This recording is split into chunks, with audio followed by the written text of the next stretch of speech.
Ladies and gentlemen, we're live here at Mythvision Podcast. It's still 2021, and we are approaching the ball drop. So we won't keep you too long. Obviously, we want you to go and enjoy your family, your friends, celebrating a new year to come, and have fun doing that. But the question is, do miracles happen? This is still a question people ask. If you ask the faithful, they'll say yes. They not only did happen, but they still do. Many do. There are some who may say no, but most, from what I've encountered, say yes, they do. And then you have skeptics, such as myself, and the guest that's going to be joining us today. So first things first, let's get our intro started. Don't any of you have the guts to play for blood? I'm your huckleberry. That's just my game.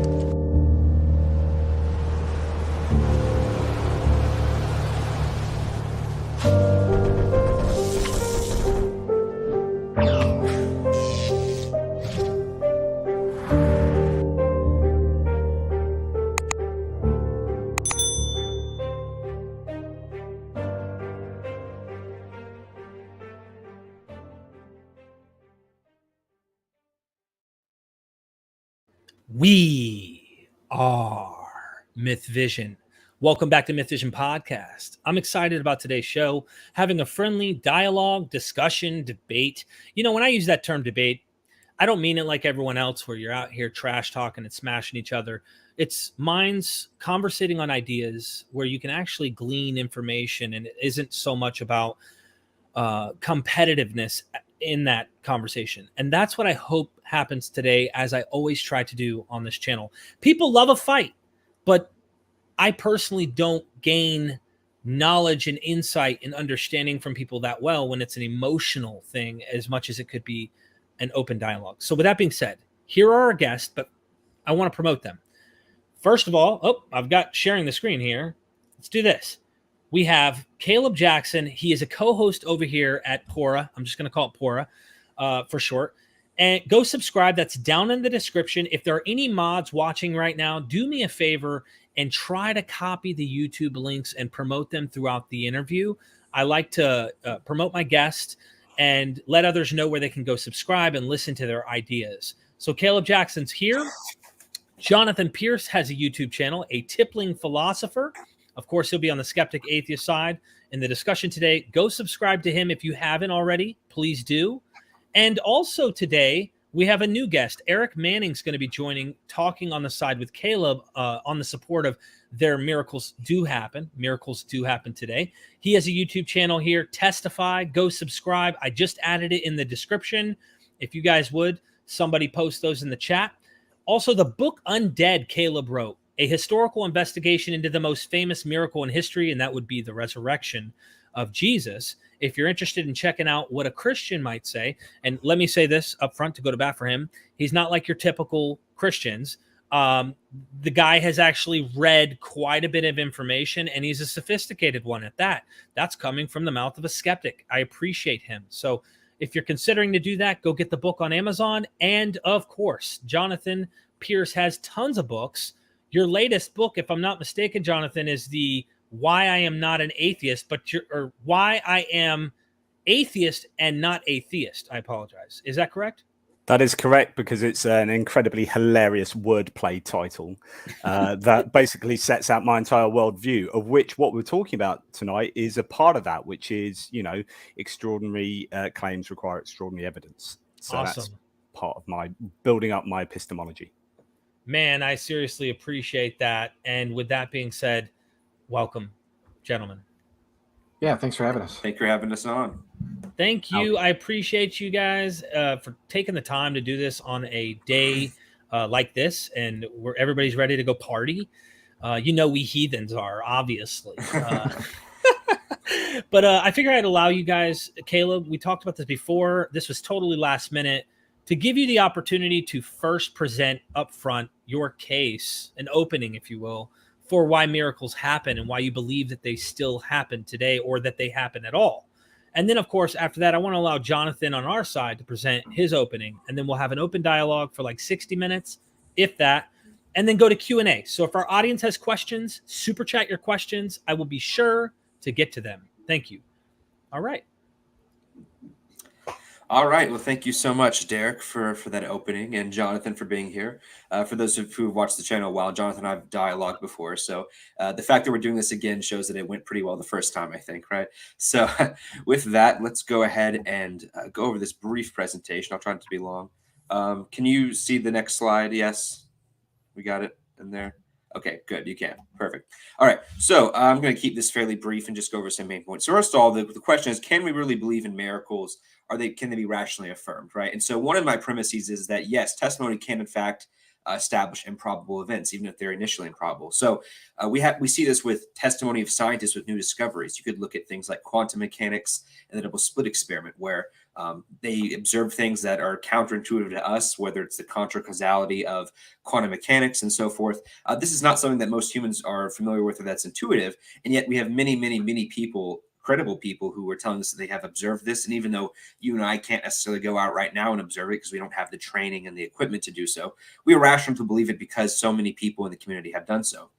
And people who deny this methodology are typically like your anti-vaxxers, your young Earth creationists, your flat earthers who try to hold conspiracies that all scientists are just lying, because I personally haven't seen the world be round. And so I think that leads to a slippery slope. And that's why when testimony is credible enough and established by enough people, that's when it can be affirmed. Certain news reports as well. I'll go into that in the next one. And testimony in court of law. In 1972, the Supreme Court did establish that, yes, eyewitness testimony can be used under certain conditions to establish people. And while that's obviously not flawless, it has been successful in many cases. So going back to news stories real fast, one example would be Richard Lustwig. Now, you probably never heard of him. Richard Lustwig actually is the only person in history to win the lottery 7 times, which is absolutely extraordinary. And what evidence do you have for me telling this to you? Well, we have lots of the lottery agencies have affirmed this, news agencies have reported on it, and so forth. So most of you watching this probably are not going to go out and demand to see Richard's bank accounts, to see his lottery numbers, and to see all this to confirm that he did in fact win the lottery 7 times, because that's an extraordinary claim. But we have many credible people who have affirmed this, who claim that they have looked at this evidence. And I think we're warranted to believe it, even if it is initially improbable, because the testimony is sufficient enough to establish it. Now, what kind of testimony do we want to look for? No one is saying that we should believe all miracle reports. And I'm also saying we should not dismiss all of them. There needs to be criteria. There needs to be ways we can establish what is and what isn't credible. So we should avoid belated and distant reports. So if someone heard this second or third hand from their brother's, uncle's, cousin's boss 20 years ago, that's probably not a very credible report. So the closer up to the facts, the less people we have removed, the less time in between the reportage is what we're looking for. Also, if something happens in a far distant place that you can't go check, if they're living people you can talk to, that's typically a better report. Reports from people who are already prone to believe or already have established opinions. So if you were to go to India and see the followers of a certain guru talk about his miracles, they may be biased and not objectively looking at it. Whereas if you had someone who's neutral or on the other side look at it and also affirm this, that would be better to have an outsider testimony than it would be to have someone who's already prone to believe it. Mundane events, so someone praying for rain and that happening, or wind, or someone praying and finding their keys, stuff that maybe is initially somewhat improbable, but it's not impossible. You could have it happen by chance. And then random events with no theological significance. So if someone said that they saw a unicorn appear in the middle of Times Square, there'd be no reason to think this was a miracle from God. At best, if it was credible, you could say this is just a weird event. But without that religious context, it's just kind of a random event that's not significant. All right, standards for memory. This is also based on the Supreme Court, although I've expanded a little bit on. So false memory does happen. Sometimes people misreport things, but there's ways to nebulate that out and to make it where you're less likely to have false reportage. So if it doesn't happen quickly or singularly, if this is something that happens over a long period of time that's repeated, if it's not a high tension event that involves a weapon, so if it's a car accident or if it's something that's like a burglary where there's a gun, people are going to miss a lot of details because they're focused on surviving or focused on getting out. They're not necessarily focused on specific details. If it's not too far away from a distance, so if someone sees someone from far away, or if it's bad lighting, that's not good conditions for recalling it. If witnesses are familiar with the person or place, so if this is a stranger who you're trying to identify, maybe not the best place. But if this was, for example, a close friend or even your rabbi who you knew for 3 years, who you said that you saw for a period of 40 days, that would be a better example. Is significant and worthy of memory. So some people can't remember what they had for breakfast 3 days ago, because it's not really relevant. You're not going to try to commit it to memory. It's not that important. Whereas an event that's truly spectacular and truly significant is something that's more interesting and more likely to be remembered correctly. And testimony is consistent. So if you have testimony that is very contradictory or not necessarily adequate with it, then that's something to question, unless they can be reconciled realistically. All right. So real fast, we're going to do a couple just primary examples of, okay, what are we looking for? Here's, can we affirm this? So I have a couple examples here, about 3. So this first one was a woman named Daisy. This was published in a book published by Harvard University Press called Testing Prayer by Dr. Candy Brown of Indiana University, which is where I'm an alum at. So Daisy was considered legally deaf, and she had severely audiographically impaired ears. Tests in 2004, which are on the left over here, showed that she was clearly deaf and could not respond very well to the audiography machine. She attended a Pentecostal service years later in 2008, and she was prayed over, and she was instantly able to hear and removed her hearing aid. She was tested months later, and her hearing showed dramatic improvement. It was now normal, and tests done even years after that showed that it was still permanent and had not gone away. So she's still hearing able to this day and has perfectly normal hearing without any kind of hearing aids. Another example would be Greg Spencer, healed of blindness instantly. He had macular degeneration, which is an irreversible hereditary disease that causes vision impairment. His corrected vision was around 2/200, which is legally blind, and he was on disability. He was prayed over at a Christian camp, and he was instantly able to see. Now, the pictures over here are his initial doctor's reports that show that he was vision impaired. Here's the one with his uncorrected vision. After he was healed. After he was healed, his uncorrected vision is now 20/30, which is almost perfect. It's better than mine. I wear contacts, and some other people here wear glasses. So that's a dramatic improvement, and it's stayed that way ever since. And what's interesting is the Social Security Administration actually investigated him for fraud because his condition has no cure. And so when he told them that he was healed, they thought he must have been lying the whole time. So they investigated him for a year, but they couldn't come up with anything. And they said, yep, your medical records clearly show that you were disabled, and now you're not. So we're just going to take away your disability payments, but you have to get a job now. So that's just an interesting case of having that kind of extra reportage. The last one I'll do is a man named Bill Kent, who was a paraplegic. He was paralyzed for 15 years in a wheelchair after a motorcycle accident. He had severe vision loss and spinal injuries and head injuries.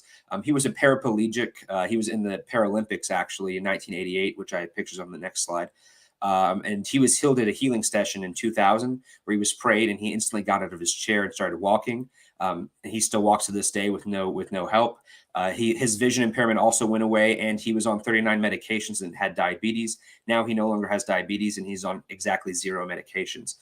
Here's screenshots of his reportage from the Paralympics. You can just do a quick Google search if you want.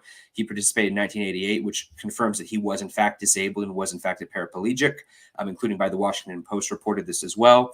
And his doctors mentioned that Mr. Kent has been supernaturally healed, and there's no medical or scientific explanation for what has taken place after they observed him. So to conclude with this, my stance is that miracles can and sometimes do happen, and one can be rational affirming them under specific conditions. Thank you very much. Thank you. Appreciate it. And now, Jonathan, if you'd like to open, then we'll have open discussion. Okay, so the principle I want to talk about, which is kind of my main thing that I was preparing for, which is extraordinary claims require extraordinary evidence. And this kind of maxim is one that possibly our two interlocutors here today will have issue with. The real problem, this is a quote from John Loftus in The Case Against Miracles, who says, the real problem apologists have with Hume's arguments is that there aren't any good reasons to believe miracles took place. For if they did, believers wouldn't be objecting to Hume. All Christians have to do is ask what they would be saying if there was sufficient objective evidence to believe in miracles. That this evidence doesn't exist is why believers must object to Hume. Otherwise, they would agree with Hume's reasonable requirements, then go on to present sufficient objective evidence showing the miracles of their religion occurred. So the idea that Christians need Hume to be wrong. They need to find an issue with extraordinary claims require extraordinary evidence, because otherwise they are lumped with the reality of having to provide extraordinary evidence. And evidence that is far more probable than any alternative hypothesis. So I would say a justified belief, like to really simplify this, a justified belief is made up. If I have a belief that's justified, my whole pint glass is full, right? So here, this small amount of liquid at the bottom is, in this case, evidence. We might say the moon is made of cheese, right? So the evidence is it looks like cheese. right? From here, it looks like cheese. So that's the evidence. I have to fill the rest of that. If I want to be justified in believing that, I have to fill the rest of that with faith, cognitive biases, motivated reasoning, all sorts of funky stuff that allow me to justify that belief. What people do on both sides is something called confirmation bias, which takes the evidence and artificially expands the value of that evidence to take up more of the glass. So what people do is they say, well, we've got the same evidence. So Caleb and I will have the same evidence here, but we will ascribe different evaluations to that evidence in order to make it seem a more important proportion of the glass. But I would argue that a huge amount of psychology is involved. So intuitively, we know that extraordinary claims require extraordinary evidence. It's just imagine yourself at the water cooler, right? And someone says, "Oh, yesterday I went shopping." That'd be fine. That you believe them. Fair enough. I take that on verbal testimony. Yesterday I flew to the moon and back on a unicorn. Right, you're going to need an absolute shed load of evidence to support that claim. It's just intuitively true. It's intuitively, most probably, almost certainly true as a maxim. So the thing with these sort of claims is there's a lot of psychology involved. So why is it that Caleb likes to believe in miracles that support his faith, right? And why does he not like to believe in miracles from other religions? Well, why do we believe differently? Why do I disbelieve the claims he makes? Well, there's going to be psychology involved because we have the same evidence and the same access to rational argumentation. So therefore, there's a lot of psychology. It might be worth talking about at some point something called doxastic involuntarism. So in philosophy, that's philosophers speak for the fact that you can't choose to believe something. So none of us can choose to believe that the moon is made of cheese, if I just say that now, right? So what we have to do is build up evidence and evidence and evidence. And at some point, intuitively, we reach a threshold that our non-conscious brain goes, okay, I believe that now. And our conscious brain jumps along after that and says, yep, I believe that. So, but belief predominantly a psychological affair, and that's really worth remembering. So I don't think any accusations that Hume's maxim or Carl Sagan's maxim doesn't work are workable themselves, because it's intuitively true. We use this maxim on a daily basis. So the claim is you need sufficient corroborating objective evidence commensurate with the nature of the claim. Commensurate means appropriate to, the correct level for the nature of the claim. It's clear that extraordinary types of extraordinary claims require more than mere ordinary testimonial evidence. So I think Christians, for example, have double standards. It's incredibly convenient that every believer who believes in miracles believes only their own religious miracles. And this happens within the in-group of their religion. So they won't believe Hindu miracles. They won't believe Islamic miracles, or even actually, you can say it's denominational. So Protestants won't believe, the Virgin Mary or, Mary facilitated miracles. Okay, so we have a real in-group out-group problem, which again points towards psychology being involved. They're either operating on a double standard, which means that our miracles are fine but yours suck, or they have apparently evaluated every single miracle claim of every other religion and luckily just found them all to be really dubious, and have made all the evaluations of all their own religious claims rather believable. I also think there's what's called a biblical hermeneutic circularity, and this is really super important, right? So when you're doing a probability analysis of anything, you take into account your background knowledge. How do I know that the world works? And the problem is Christians will say, part of my background knowledge is a plausibility of the supernatural, right? I don't rule it out a priori. It is something that could happen. I don't rule it out a priori, but I don't think it's plausible, okay? Or possible even, as in inductively possible. It's conceptually possible, but I've got no good inductive evidence to believe that miracles take place. Whereas Christians will say, I do believe they take place. And you might say, why do you think miracles are plausible? And they say, well, Jesus, the miracles of Jesus, because obviously they can't appeal to other miracles outside other religions. So they appeal to the miracles of Jesus in the Bible to say, therefore, miracles are plausible.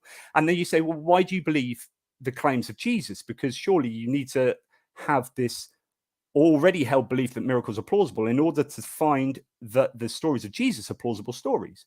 In other words, what they're doing is they're plugging the plausibility of miracles into their background knowledge to then evaluate the Jesus or biblical claims that then feed back into their background knowledge that show that the background knowledge that miracles are plausible, and it's just one giant circle. And I think that hermeneutic, framework is a real problem for Christians. And you see that that background knowledge is really dependent on where you're born, what religion you're born into.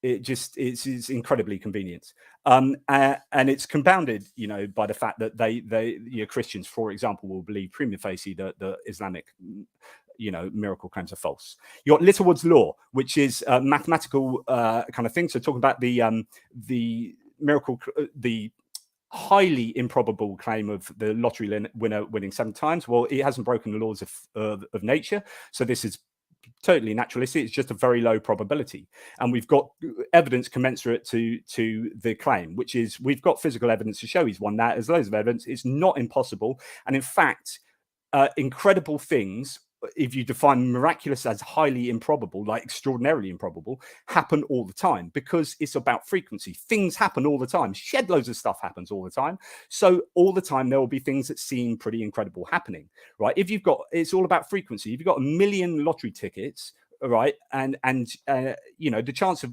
being a winner is 1 million in 1. But if you've got 1 million sort of ways of winning the lottery, right, and you buy 1 ticket, that's 1 in a million chance. But if you bought 1 million tickets, then actually you've got pretty much statistical certainty of winning lottery. So when you talk about all the lotteries taking place all around the world all the time, and then someone that's won once is going to buy even more and buy even more, and it's about increasing their frequency, then this is a case of, do you know what, this is pretty amazing, it's pretty incredible, but not incredible in a very in not the true word, as in not credible. It is credible because actually statistically it's what we would expect, given the nature of lotteries taking place over the last 100 years.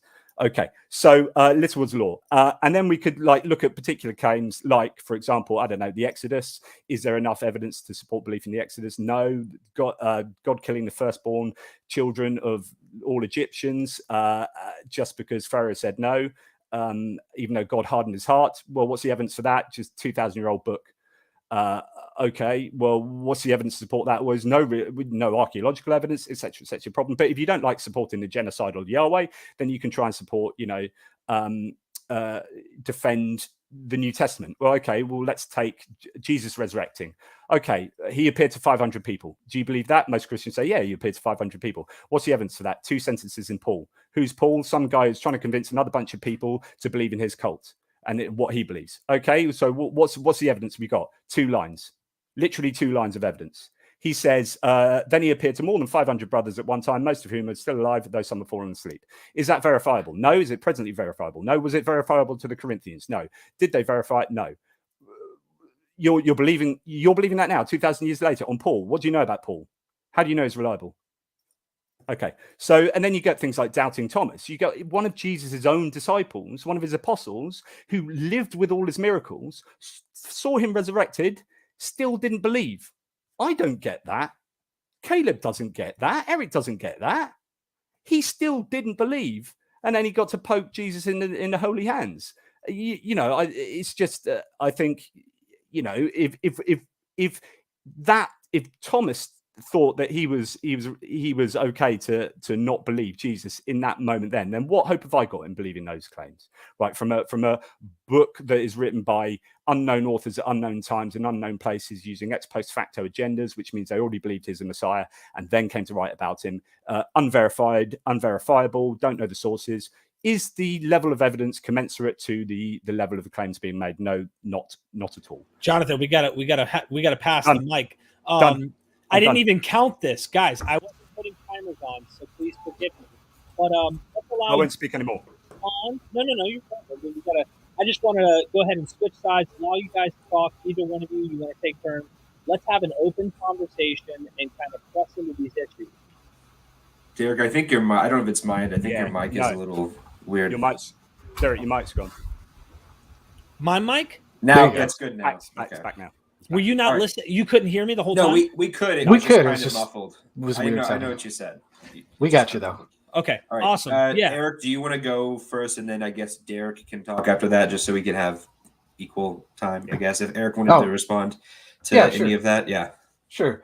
Well, regarding Jonathan's claim about extraordinary claims requiring extraordinary evidence, and Christians should embrace something like that. I don't necessarily have a problem with that, in the sense that there should be, as far as evidence goes, we should require more evidence for a claim like a resurrection or something like that. But to say that they admit no evidence whatsoever is probably not a claim that you'd make, right, Jonathan? I think that the evidence of the Gospels and Paul is contradictory and incredibly problematic and very poor level evidence. Right, I understand that. But you would say that there would be, at least you would allow that there would be some sort of evidence for, say, a resurrection from the dead. That's like not completely ruled out right off the bat, correct? Oh no, I don't a priori say it didn't happen. I would say that in surveying the evidence, that's not good enough. Right. Okay. And so I guess what I'm trying to say here is that any sort of initial prejudice against miracles, any ground for assigning low probability that they have occurred, can't be greater than the rational prejudice, great or small, against two claims that there is a God who destined human beings for a future state of existence, and that he wants to make himself known in such a way that we know that a message would come from him, right? In a way that we couldn't mistake it as just, some person's fine sounding philosophy or something like that. A miracle would be something that would seal the deal for something like that. And so it sounds like we're on the same page there. It just would require more evidence. It's just not so, the probability, Jonathan, you're saying, is not so absurdly low that it can't be overcome, correct? So the probability is so low that I don't think that any sort of evidence that you would get from 2,000 years ago could even possibly, and I think this is where atheists and theists have to bite the bullet here. I think you couldn't rationally believe in miracles based on the Bible. I don't think there's any way that you could get that. It's just impossible. Just for clarification, though, I thought the subject is just we don't have to be talking about miracles of the Bible specifically, right? We could use the ones I talk about or more modern examples if you want to go there. But I'm just to clarify, even if we were to grant that, which obviously we don't, it doesn't have to be. We can talk about any miracle claims you want, current or ancient. So yeah. Okay. So let me ask this real quick then, because I don't know, I'm just asking questions, I guess. But so, Jonathan, would you agree with this? This is from the Stanford Encyclopedia of Philosophy, the entry on miracles, right? It says, if the facts can be accounted for without difficulty on the supposition of M, meaning a miracle, but not without great implausibility on the assumption of not M, or a miracle didn't occur, then they would provide significant evidence in favor of M for a miracle. It's just kind of basic Bayesian reasoning. So yeah. Would you agree with that statement? I'd have to see it written down. My brain isn't very good at stuff like that. Okay. But go for it. The basic idea is, if the facts can be accounted for without more difficulty trying to explain the situation, like in the case of Caleb's got somebody who is a paraplegic who all of a sudden can walk, right? It's going to be very difficult to try and explain that away, I guess. Naturalistically, maybe you could, but if it was if it was more implausible on the sense of the explanations are more ad hoc, more convoluted, that kind of thing, then I would just say that is evidence in itself of a miracle when the explanation is more difficult than the actual straightforward event. Does that make sense? Yeah, you're giving a Humean. That's how Hume said it. So if it's more miraculous, the to disbelieve that than to believe it, then you should believe it. Yeah. Okay. All right. Cool. So we're on the same page there. I just wanted to kind of make sure that we're not talking past each other. And so one of the things that you brought up that I wanted to address, and then I'll let Caleb jump back in here. As far as you said that Christians are very quick to accept Christian miracle claims, but they're like very, very hesitant to accept any sort of miracle claims in another religion. And I think you brought up Islam and some of those other things. And so I think Caleb actually did address that on one of his first few slides. He said that if an event is distant from the first report that it's made, then we shouldn't believe it. So for example, Apollonius of Tyana, the first reports that we get of his miracles by Philostratus are over 100 years later. So I mean, what I'm trying to say is I don't believe them either. Right, exactly. I'm saying that we can set up a religiously neutral criteria so that we're not just like picking what is Christian and what's not Christian. Well, I think that's really important because it's Satya Sai Baba, who's a guru in India, who's got over 100 purported miracles in the age of video recording. I presume you don't believe his miracles. Sure. So we could talk about Sai Baba. I mean, for that example, was also one of the things I said earlier when I gave the guru example. By the way, that was what I had in mind when I thought that's another one of the criteria. So you'd have to. Yeah. So if the only people who talk about Sai Baba's miracles are people, I mean, I think Jonathan agreed, who are people who are already fervently believers in his miracles. You know, in fact, there are skeptics who, like magicians, who say, "Yeah, I can do what he does," and then they say it's trickery. I think that would be a red flag to say that only people who are already believe Sai Baba are the ones reporting it. So that would be another criteria we'd have to look at. Right. Yeah. Like Caleb addressed it. He said opinions that are already established. And so when a miracle claim supports or affirms established opinions and prejudices, then I think we have reason to be skeptical. So I think we could take a religiously neutral criteria, and I'm throwing out just like a few different examples on that criteria that I think that we can reject them, but I don't think that we have to reject all miracle claims. And I do, in fact, think some Christian claims do pass the test. Now, you would disagree with that as far as like the resurrection and all that other kind of stuff. That's a totally different debate and a different topic. And I know you and Caleb have talked about it before, but you know, I don't believe that like St. Nicholas raised a bunch of like kids from the dead, 300 years when we get first reports of it 300 years after the fact. Nor do I believe Satya Sai Baba's miracles because they affirm established opinions and prejudices in that particular area. There are things like in certain events, right? If an event, granting it occurred, could be explained without implausibility as a natural event, then I think we have reasons to doubt it, right? And so some of the healings at the tomb of Abbey Paris, for example, maybe some of those are genuine, maybe some of those are not. Maybe some of these people just had a really bad headache and it happened to disappear. Maybe it's just statistical noise. There's a lot of different things. And so I think we can be uncertain of those. And we don't have to like you said earlier, you're not going to take as Christians time to investigate them all. Well, no, because I can filter some of these easily out using some of these tests, right? There's belated reports. That's another one that Caleb used, right? And so again, Apollonius of Tyana, well, that's written way after the event, and it's written way far. A lot of the miracles that he did were in India, and the first reports are coming in Greece, right? There's the trivial miracles, and I'm almost done here with what I just wanted to go with some of this criteria. But a lot of Satya Sai Baba's miracles are completely and totally trivial. I mean, he's like manifesting weird little clocks and goofy things like that. Well, reports of miracles and wonders unconnected to any significant purpose that make absolutely no difference in our lives.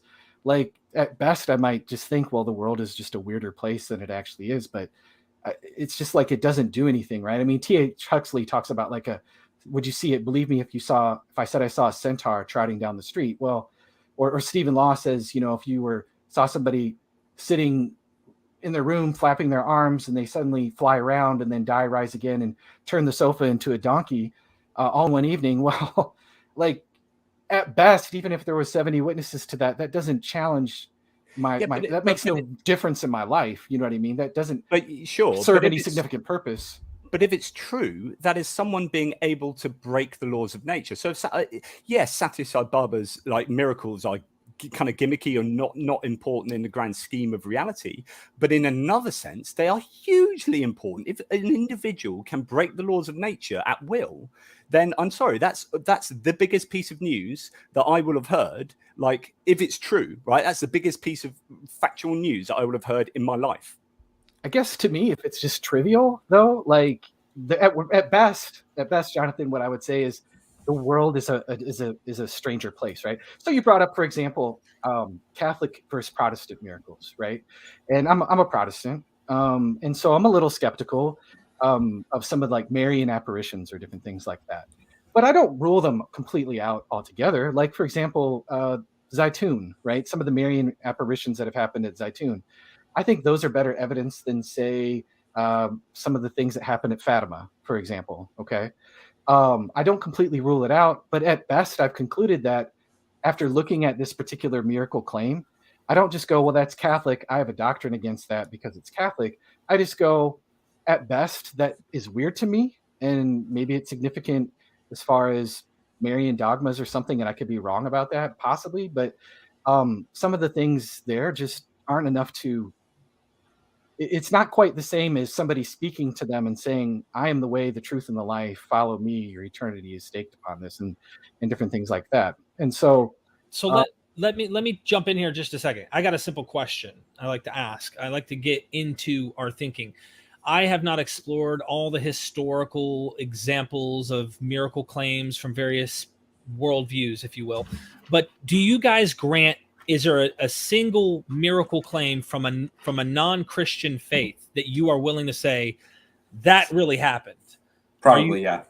So could you give us some examples of some of those that you actually believe really happened? And then maybe I'm asking you to answer, how did they do this? By their God, or was this by demonic power? How are you substantiating their miracle claim? So, okay. So for me, I could give like 2 examples. Actually, let me go back and I'll take the second part of your question first, because the question that's being debated is, do miracles happen?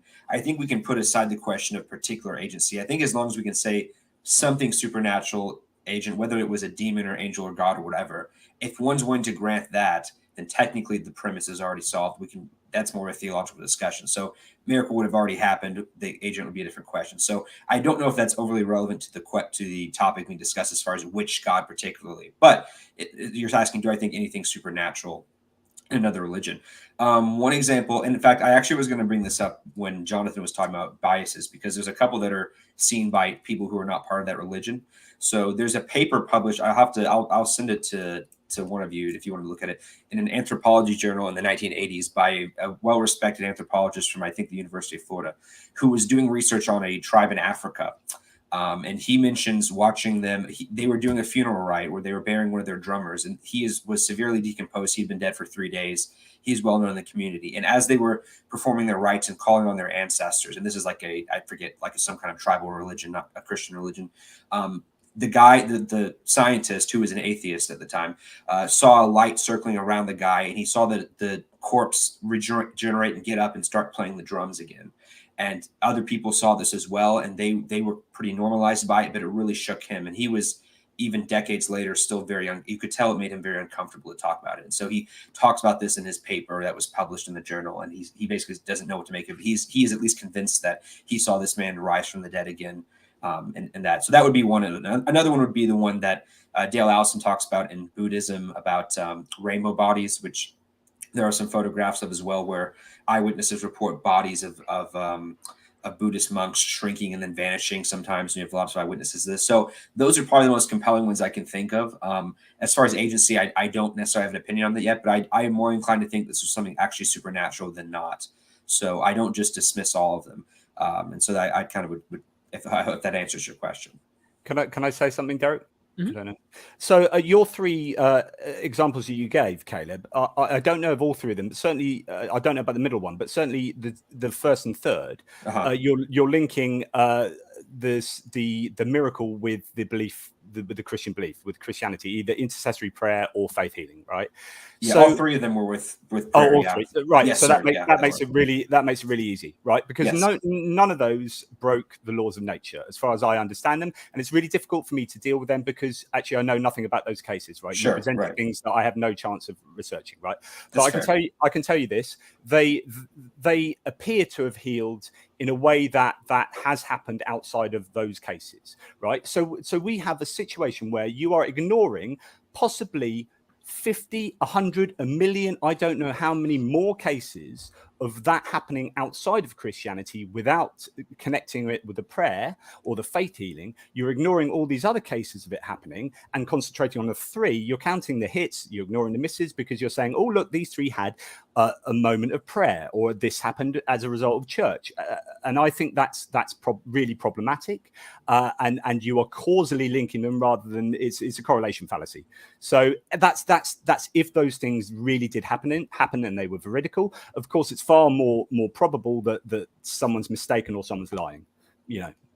So we have 20 minutes, gentlemen, before I start to wrap up and get us a Q&A, and maybe we can keep going back and forth as we do Q&A. But the point is, I did want to bring up this amputee situation you sent me, Caleb, because that's why I put on the thumbnail a guy with one leg and the other, he's missing the other side. Why doesn't God heal amputees? Well, Right. this is the, let me show you where my frame of thinking is, so you understand. I'm not making this a polemical. It sounds kind of debate-ish, but this is my honest, to me, common sense. All right, we have a guy who supposedly had his leg amputated after a situation that happened in the 1700s in this village. 1600s. Okay, my apologies. You're good. Way back. And in the video, you said like this is one of the most well-documented like amputee miracles in known history. Mm-hmm. And in my head, like I have a lot of questions before I even begin considering if this is real. All right, who's the audience? Who are the people? Are they fervent, superstitious people? Are they like wanting miracles to be true? These are a lot of that stuff does come to my mind. And I think to myself, like, we're reading accounts of people who are saying these are things that happened, and we're supposed to believe it. It comes down to that testimony of believing what people say. I have a lot of reason behind why I would be so cautious into believing that. There's endless miraculous claims that we know are fake. We know people have made up. There's some stuff I would say that are called miracles, but aren't claims that you can falsify, but are like, oh, testimonial this, testimonial that, or these people believe they saw. I can't falsify that the disciples, for example, using Jesus as an example, didn't experience something after he died and that they are somehow saying, hey, he rose again. But why I think what Jonathan says makes so much more sense and why I would be very cautious to even draw those conclusions are that prior probability of knowing, man, we do have a lot of people in the ancient world that have claims of death, apotheosis, death and resurrections and things like that. Factoring in the idea that people claim gods die and rise and Christians claim Jesus is a God, even if you want to go, well, they're not verbatim Xerox copies, examples, etc., the idea is there and people want to believe.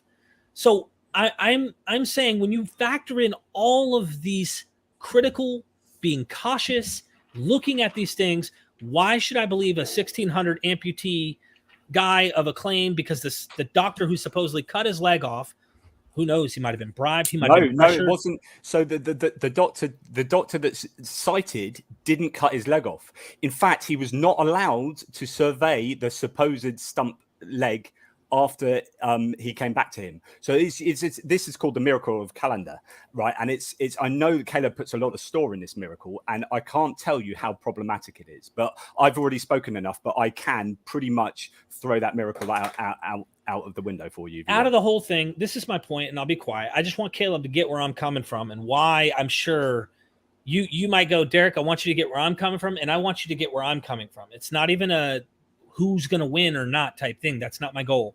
My goal is to simply say, we're looking at this example in 1600s. I don't think enough criticism is being brought to these examples to really say what happens every day. What's a normal thing that happens each day in the natural world, which I would say reality is based.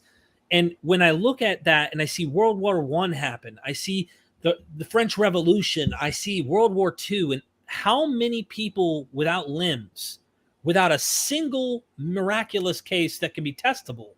I mean, to me, I used to be the guy who just believed, and my experience led me to these conclusions because I had an experience that made me think there's something going on. And today I'm now saying, hold on, is this something else? Is this just a human thing that we all experience? And I'm applying it to my faith. That's the guy was a beggar. Claimed he had his leg amputated. That there is no direct evidence from the people that amputated his leg. Claimed he has a leg amputated. It was buried in a particular place, right? And then 3 years later, he had to sleep in a different room because there was a traveling soldier who woke up early. No, his parents woke up early and saw his leg sticking out from under the covers. And lo and behold, his oh my goodness, my leg's grown back overnight.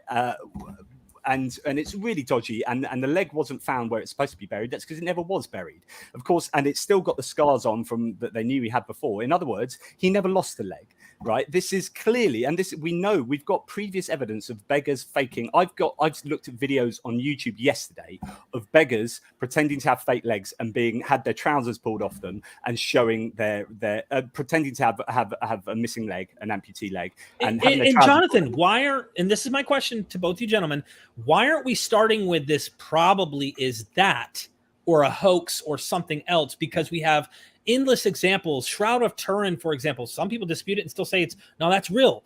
The Holy Cross, or if you will, the cross of Jesus, it's, no matter how much it's duplicated, it's the same size. These claims over and over and over. It's like, why aren't we pausing? Like the staff, the idea of the serpents in Moses' tale. We have people in India who are saying they literally know how to hypnotize these snakes. They stretch them out, make them stiff as a board, throw them down. They look like staffs, and boom, they transform into living snakes. There are examples that I think we should start with and then go, all right, if we can't explain it, this is just I'll shut up. I keep talking. But if we can't explain it, not therefore miracle, therefore we don't know, not therefore miracle. That would be my personal, I wouldn't jump to that conclusion unless I experienced that. I wouldn't jump to it. That's me. Okay, so there's a lot that was said there. Yes, I know. But I've been silent mostly the whole show. So you're good. I have no issue with you talking. I'm trying to collect my notes here and do that. So I don't want to spend the whole time on the Kalanda America, although there's a lot to talk about. Although I would like to just clarify a few things without interruption, because I have the impression that Jonathan basically just looked at Brian Dunning's blog and read off of that. Yeah, I do know his account, but I also okay, because I can give you, because a couple of things that were said were not entirely accurate. Hold on, let me go back to the thing, because I actually, can you still hear me with the mic? Yeah. Okay, sorry, let me pull that, because I actually have the quotes from the original primary sources that I wanted to do, because when people say the stuff wasn't investigated, Dunning is just wrong there, and he actually had to recant part of what he said because it wasn't accurate. Yeah, I'm aware of that. Yeah, let me try to find it real fast. So there were two doctors, Wande Estanga and Diego Muero. Diego amputated the leg, and Wande Estanga treated the stump for several months. So let me actually read what Diego says. He claimed this under oath because it was said he was talking to Wande Estanga. After they made the deliberation from above, they cut the leg, and he knows this because he was present when they were cutting it, and he helped with this, and he saw it cut. He claims it's true under oath, and he knows and saw one of the assistants take the leg and bury it, and he heard that it was put in the graveyard, and he claims to be true under oath. He knows well, and after he saw the leg cut, Wande Estanga continued to cure for the remains of the leg until it made a scar, and he claims this to be true under oath, and he goes on to say that. And by the way, as far as the leg having the same marks, that is true, but it also had a circular mark right under the knee, circular red scar, which is where allegedly the amputation happened, and that's consistent with what we know about. Which is where you would bind the leg if you're putting it up behind you for 3 years. And begging and making money. It wouldn't be a scar, though. It would be a mark, but it wouldn't be a 3 years. 3 years of binding it in the same way every single day for almost all of the day. I think that would look pretty much like scarified tissue to me. Well, true, but he also had a license to beg because there were people faking it. You had to get a license to qualify that you actually were disabled and that you could be punished if you without begging for a license. And that's why he begged in front of the cathedral. It was very well known. So that's just a couple of things I wanted to clarify about that in particular. But a couple other things that were said just in general from. I'm trying to remember the last thing that Derek said was, about we don't know. Well, actually, I don't know if I want to go there yet. Actually, if you don't know, like if you have no certainty of being able to draw those conclusions, I'm saying, why aren't we being more cautious? Why aren't the people who believe in miracles being more cautious on some of these things when the skeptics are saying, let's hold off, because I don't think this is like, there's other explanations that might actually explain this better. And as we continue to progress in science, like there's ways where we're starting to figure things out, like, and we can't psychoanalyze the authors of the New Testament, but we have some clearly natural modern examples to point out, people believing resurrected Elvis and things where you could go, well, they really believe it and they're not lying. These are people who believe these things. And I'm just pointing that out to say, why not be more cautious? Go on. No, you can go ahead, Jonathan. I was just saying the calendar one is fascinating because this is a time when the Catholic Church was supposedly validating a bunch of miracles because it promulgated the kind of their power and the divine, the divine sovereignty and power of God. And this was hugely in their interest to validate things like this from happening. But we also have intention from him. We know he's a beggar. We know that other beggars fake their illnesses in order to make money. We've got this weird idea that God would regrow back this guy's limb. And incidentally, the testimony is also that he really struggled to walk on it initially. So God decided not to heal it perfectly, but it was all a bit curled up and he was a bit shorter. And then over the next sort of whatever amount of time, which is exactly what happened if you'd wrapped your leg up for 3 years behind you.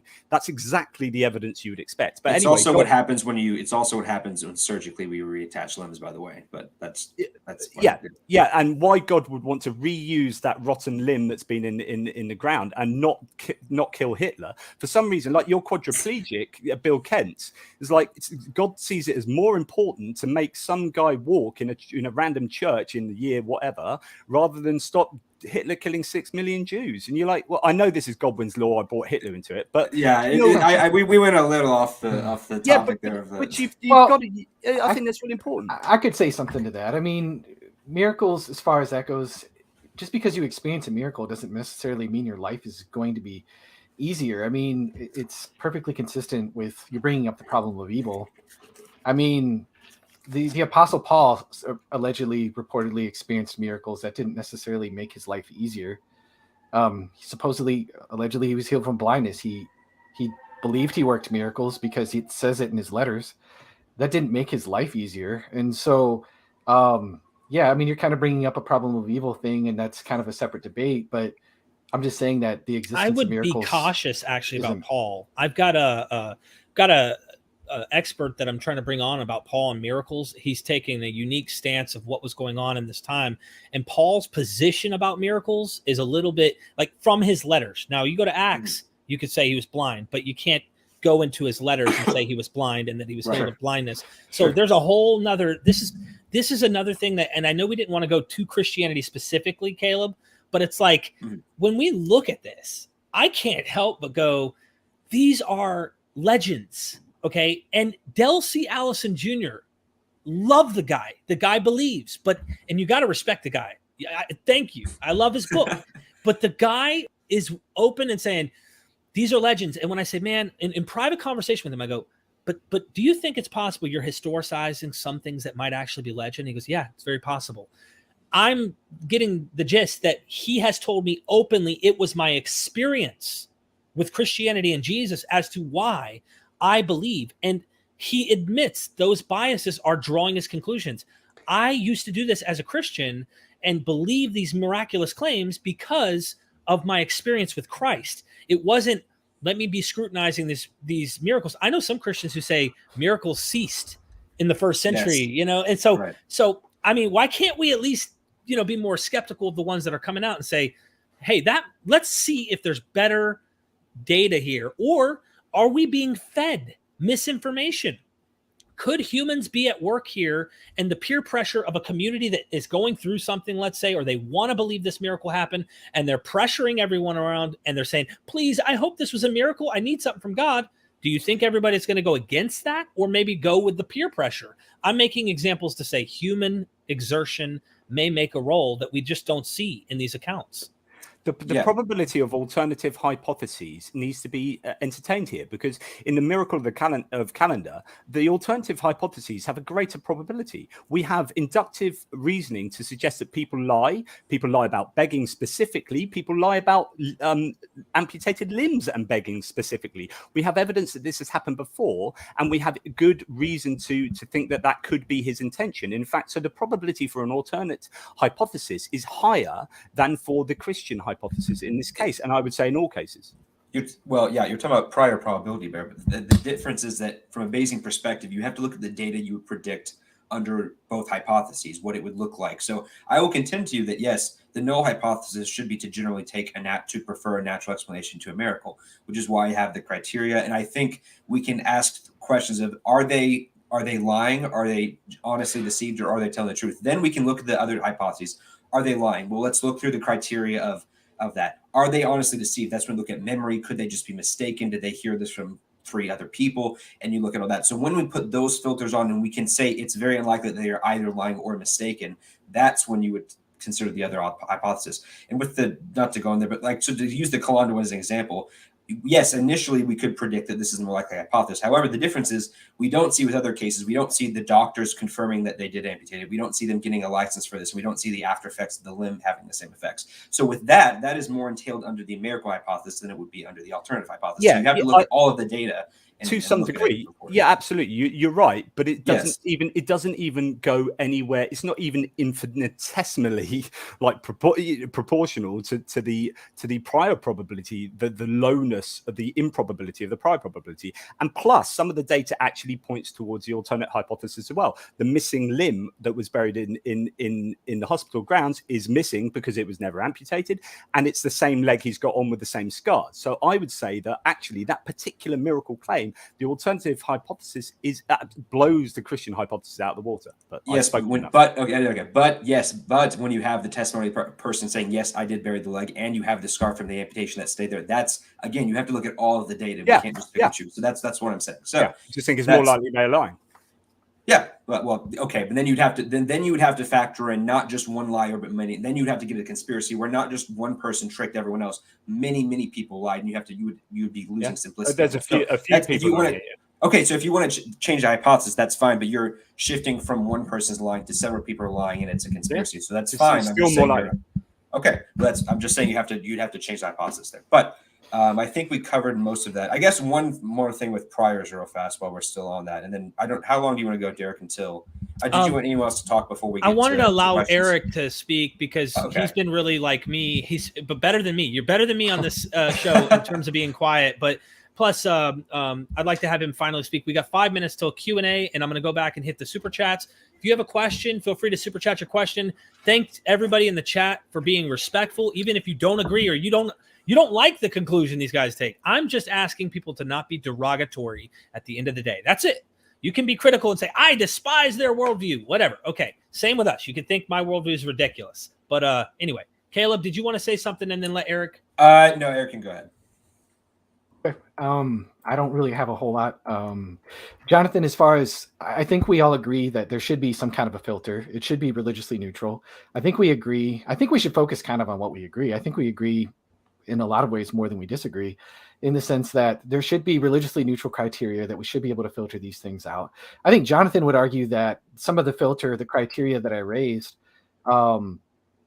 with opinions already being established, I think he is saying that might work against Caleb's miracle. And Caleb's saying, no, we need to look at the medical evidence and some of the other reports and other things. And I'll let Caleb, he can kind of clarify if he needs to. I think, Jonathan, there could be Christians on your side in this particular instance. Yeah. I think there's also going to be disagreement because we think that there are miracle reports that are much better evidenced and attested to and so you're just going to get differing opinions there. I don't really have a whole lot to add, honestly. No problem. And so I just think that I think it's important just again to focus that we do not rule out that it's altogether impossible and beyond the scope of evidence.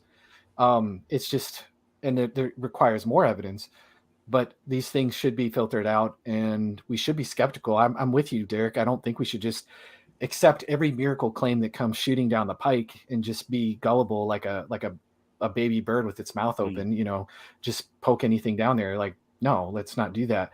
But I don't think that we have to just go, I'm only going to accept Christian miracles because I already have this Christian bias or something like that. I think if we look at the criteria, you could say, hey, the resurrection of Jesus doesn't pass the criteria that I've put in there. That's a whole separate debate. I would say that it does. And there are other miracles like it that some of those that Caleb brought up are some of the healing miracles I think aren't very well explained on naturalism compared to theism. So yeah, that's basically my 2 cents there. So Erik, could I ask you directly then? So do you believe, for example, that Jesus appeared to 500 people? Well, Jonathan, I appreciate that you actually brought that up because while I would say that I don't think that is, if I was arguing for the resurrection, I'll answer it this way, and I can answer it more directly if you like. I don't think that's a good piece of evidence for the resurrection of Jesus. I don't think 1 Corinthians 15 is ultimately very strong evidence for the resurrection of Jesus.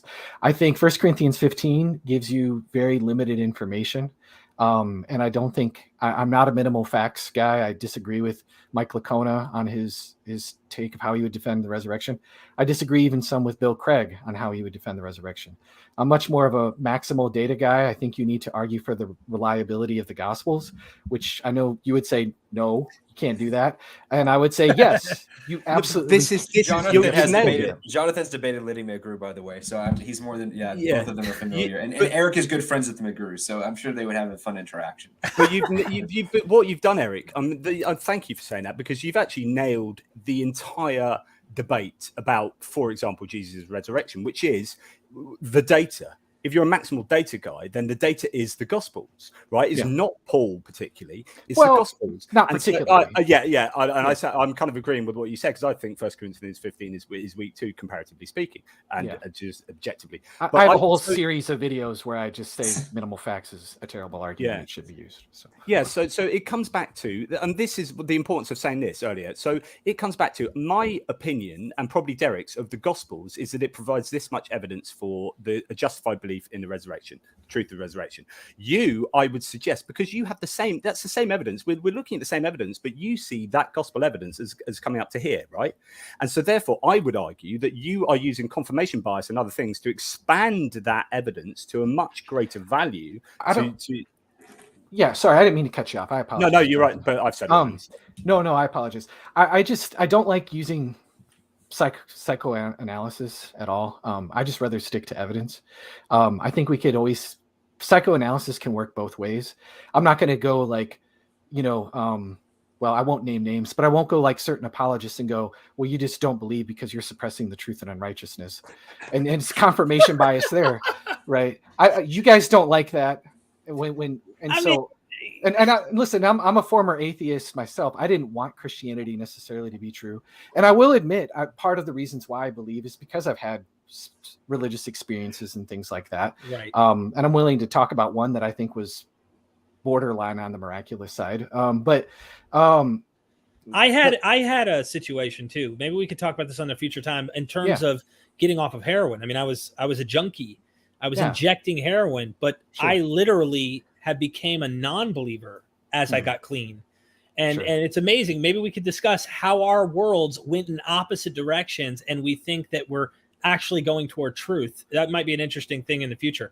I do want to I don't want to cut you off. So finish up your sentence, but I want to get to Q&A and go ahead and do with these super chats. No, I think we're good. I think, like I said, I just don't like psychoanalysis. I just rather look at the evidence. I just think we disagree we might look at the same evidence. I just think that if we look at the evidence correctly, and no offense, I think you'd come out on my side.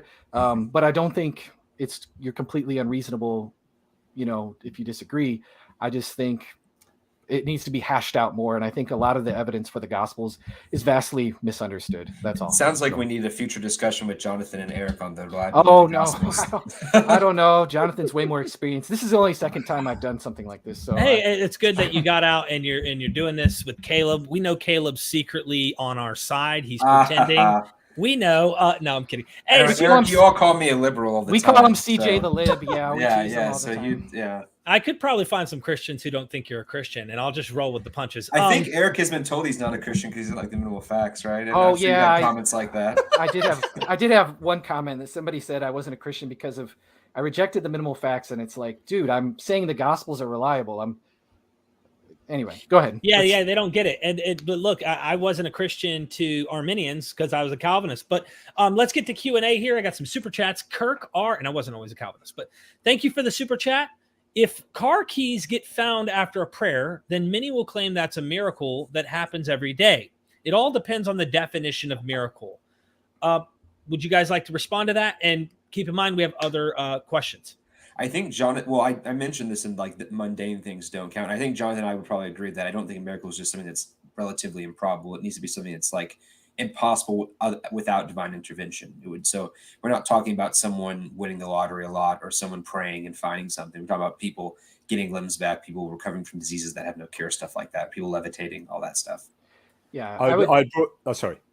Oh, no, you're fine. I would just, my simple, really short definition of a miracle would just be an event that exceeds the productive power of nature, and a religiously significant miracle is a detectable miracle that has a supernatural cause. And I will say, just to clarify, I do think that I would say that's more of a not this example, but there are providential things that I think are not miracles, but that I personally think God does, although I wouldn't use them evidentially. So Michael Conan gives the example of he was with the church that needed to raise a certain amount of money, and someone independently who didn't know had a surplus in their bank, and they wrote him a check for the exact amount, not knowing how much they needed. Yeah. He says that I wouldn't think it's a miracle because that could just be a very unlikely coincidence, but Yeah. I personally think it's providential, but I wouldn't use it as like evidence that this has to be supernatural or anything. I'm really glad you said that, Caleb, because that's exactly right. So Randall Rouser does this, loads of Christians do this, and I've written some articles on exactly this point, and which is basically similar to irreducible complexity, which is to say that things line up in such a complex way that it's best explained by divine intervention. And all I'd say is the more you pray, right, the more you are going to have things lining up, and the more you look for things lining up, the more you'll find things lining up. Things line up all the time. Today my son jumped on top of my partner and said, "I will get you, my precious." So he made a Lord of the Rings Gollum reference that he hasn't made in like over a year, right? But for some reason he did it at exactly the same time I was looking at a Gollum meme on my phone. So it's like, oh my goodness. So I said, guys, look at this. And then everyone's like, well, that's amazing, right? But that sort of stuff, Littlewood's law, when you're having things happening, the frequency of stuff happening is all the time. Billions of things happen every day. Then you are going to have that kind of lining up happening all the time. Well, it's also because you're only noticing the hits, right? Because there's how many times that didn't happen, you didn't care and you forgot. Exactly. Or and psychics and mediums do the same too. That they might get a couple of things right, but they had to get a lot of other stuff wrong, and they ignore it, and we focus on the thing they happen to get right by chance. So. Yeah, that's all relevant. You're halfway there, Caleb. No, I'm just kidding with you. Thank you so much, man. Thank you for those responses. Constellation Pegasus, I appreciate you. Always good to see you here. How about this for a miracle? Have God write books everyone can understand. No Jehovah's Witnesses to ruin lives anymore. No miracle there. Comments?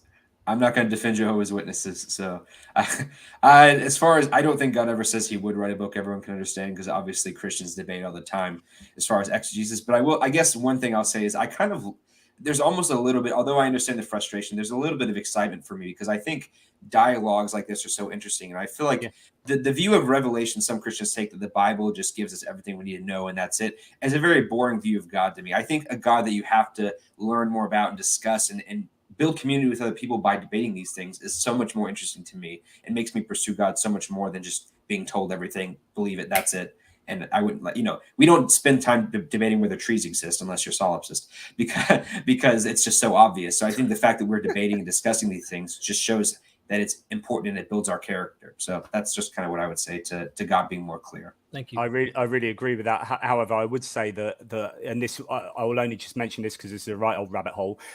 In that way that Caleb says, yes, it's more interesting, but in order to get towards a greater understanding of the truth, I think you need to know more and you need to learn more and you need to have a brain that's able to do that and you need to have opportunity. Blah blah blah. I think in that way, Revelation and Christianity is elitist. I've written an article on this as well, but I think it's elitist to expect a PhD in theology to be able to further access God's truth and the union of God and a loving relationship. Go ahead, Caleb. I'm sorry. No, I was just going to say I have debate. Although I am an evidentialist, I have my really diehard evidentialist friends get on me because I do personally like Alvin Plantinga's Reformed epistemology, which kind of caveats that a little bit. But I'm not against people getting PhDs in theology. But I do personally believe that yes, a relationship with the Holy Spirit is enough to save you and stuff. But of course, learning more can't help. But I think it depends on the person, and that's where you get like a Molinist kind of theology. So that's just where I'll say. But Eric, go ahead.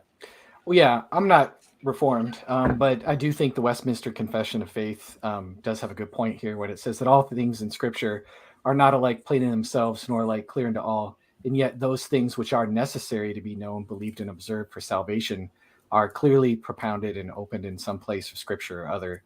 So not only the learned, but also the unlearned in due use of ordinary means may attain into sufficient understanding of them, end quote there. And so I generally agree with that. Again, that'd be a whole other debate with a whole other show, but I think the things that people need to know for salvation or to live a good Christian life are pretty plain and obvious. I think love one another as yourself and Jesus being the way, the truth, and the life are pretty evident. I think in the case of Jehovah's Witnesses, I think their interpretation of the deity of Christ is pathetic from any sort of plain reading of Scripture.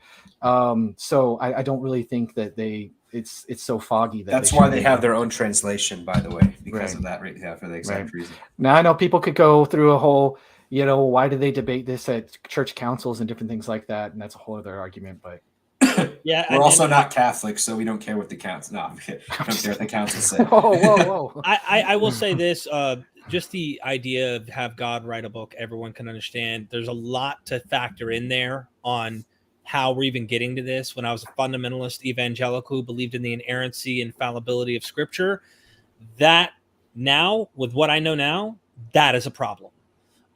But if one is liberal in their approach, they see human interaction, in fact, human error find its way into these things, and maybe allow genre to be genre and not literal historical everything. I could see why someone would try to say, it's all good. God used these people, whatnot. It's humans that get it wrong. But if God is divinely active, this is where how church history, how Christians understood these things, and the simple fact that Christians didn't actually follow the message throughout history of the Lord. They had to go beyond to explain certain situations. Those Muslims are going to kill us. Well, let's wage war and fight back. Then you get into the whole governing situation of Romans 13, obey your government. And these ideas of instead of turn the other cheek, you have to kind of find ways to justify how to keep using Christianity throughout time, which means keep using these texts throughout time and make those things work. So that's my opinion. Into the next super chat. Constellation Pegasus is back. Why did CJ mention quantum mechanics? Standing waves and wave functions are not a mystery. It's only a matter of time until we figure it out. So I don't think I used the word mystery. What I was trying to say there is that quantum mechanics is generally not, at least depending on which version you take, as far as the Copenhagen indeterminacy kind of stuff, is that it's not intuitive with how humans typically perceive it. So the point is that, human experience says one thing, testimony says another, and these are in conflict is what humans say. And I'm saying, well, no, look, we have all these scientists who've said they've observed essentially contra-causal phenomenon like double slit experiment, which is very strange to us and not something that we would know prior to that, or at least think is possible. But because we have such good testimony from these scientists, and although we can't always directly observe it and double check what they're doing, because we have people who claim they're peer reviewing all this, we're warranted to believe that. Same with, people who test vaccines, for example. A lot of people are skeptical of that, but if we've done the experiments and I read the experiments, I trust the people who did the experiments knew what they were doing and that this was looked over by other people and so forth. So the point is that although something may not be intuitive to us, if you have enough people saying that they can do it, then that should reimagine how we view the world and not just dismiss it. Because I personally haven't seen it. And I actually was talking with Derek about this yesterday, and he was saying, well, I want to see this, I want to see that. I was like, well, there's lots of things that we can't see that we take on other people's word because the testimony is very, very good.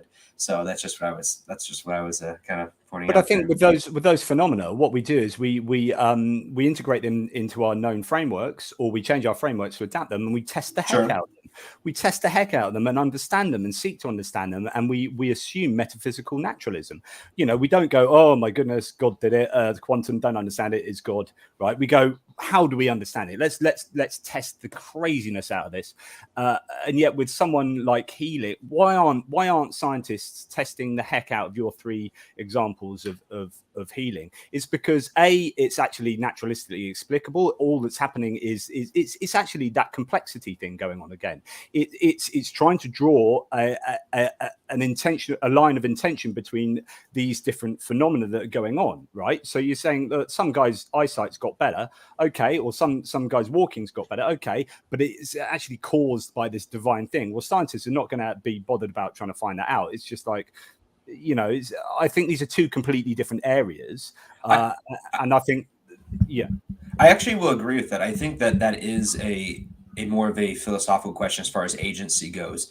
I think scientists can at least confirm this person was sick and they're not, and the cause can be left in the air for that. But I think if it's a question of methodology, so I don't think the way to do this is what they've tried to do, where they have this people pray for, or we just have this person in a room and they should be able to do it on command. Because if people were every single time able to just recover from these things like that, then that would make us think this is some kind of mechanical deterministic force, because if we could test and repeat it, it would look like a natural law, whereas agents are much more unpredictable, and that's kind of the whole point. So I don't think we can predict who God's going to heal, but I think we can test whether or not the healing has any kind of natural phenomenon that we can repeat. So if you were actually, and there's instances where we can do this. So like when you have something like, let's say the weeping statues people see. Those can be, we can recreate those in natural settings. We can make it where we can reproduce it. So if a magician can reproduce a miracle, it's probably not a miracle because of that exact reason. Whereas if it's something that can't be replicated, that's what I said before. That's what I said before to you. It's just you're not counting all the times when people have healed in exactly the same way as your three that you've mentioned, but have done that naturalistically without any faith healing or, I want the data. If you're going to present to me, here are 3 miracles, I want you to present to me the data to show categorically that that's not happened outside of the prayer intention scenario. So because if it has happened outside of that, then I think it negates your entire case. So I think that's correct to a certain degree. So first, I would say that one, I think it's difficult to know whether or not prayer was involved because often they've actually done studies on Pentecostals, and often Pentecostals don't even tell their doctor that they were prayed for. So as far as doctors reporting this and correlating it, it's difficult to tell because they don't usually say they were not prayed for. But second, the more important one, because that could be debated, is I think with the cases that I gave, macular degeneration, for example, does not have a cure and it's not known to remit. So spontaneous remission can occur in some cases, but it depends on what the disease is. Some diseases do not have natural remissions that we are aware of. And so same with paraplegia. I don't know. I mean, if you're able to find one, go ahead, but I don't know of any case of someone, and you have to look at the conditions too, because we overgeneralize it, but of someone instantly being able to walk with that exact same disability and stuff, I don't know of any other case outside of prayer context. So if you can find data on that and show that this happens outside of that under the same conditions, like at the same speed. So, if someone does it very slowly and gradually where someone can do it instantly, that wouldn't be analogous. But similar to conditions, I would be open to that, and I would have to rechange my models. But I'm not aware of that happening, so I'd have to see it. Thank you. Well, guys. I've literally just Googled long-term remission of neovascular age-related macular degeneration, and there's a paper on remission of that. So it would depend on how long it took and all that stuff. So I'd have to read the paper, but from the doctors I've shown this to and stuff, they said it doesn't. So it just depends on the case. So I'd have to look at if you want to send me that paper, go ahead. We have to look at the details of it because I'm not a doctor. Thank you. So. Thank you for the super chat. I appreciate it. What is your definition of a miracle? I think we kind of touched on that, but are they just improbable events like winning the lottery? This is a good question to ask. For example, Caleb, you brought up this guy who won 6 or 7 times, one of the two, really like improbable, right? But he ends up winning this many. Do you think that was a miracle? I mean, do you count that as a miracle or a highly improbable thing that happened? I think we talked about this in the very first question. I'd say it was the latter. It would just be a very improbable thing. I don't have any reason to think God was behind that. And it's not. I mean, it's not. That's where people like Jonathan would come, and I mean, he's got a valid point, even if you don't agree. The point is, he's making this one guy rich who's probably spending it on hookers and dope, while people are starving. I'm guessing. I'm just pointing this out. Right, that there are people dying right now, and this God wants everyone to be saved and cares for everyone's well-being. These type of things, or at least the idea is that a lot of people will say these things.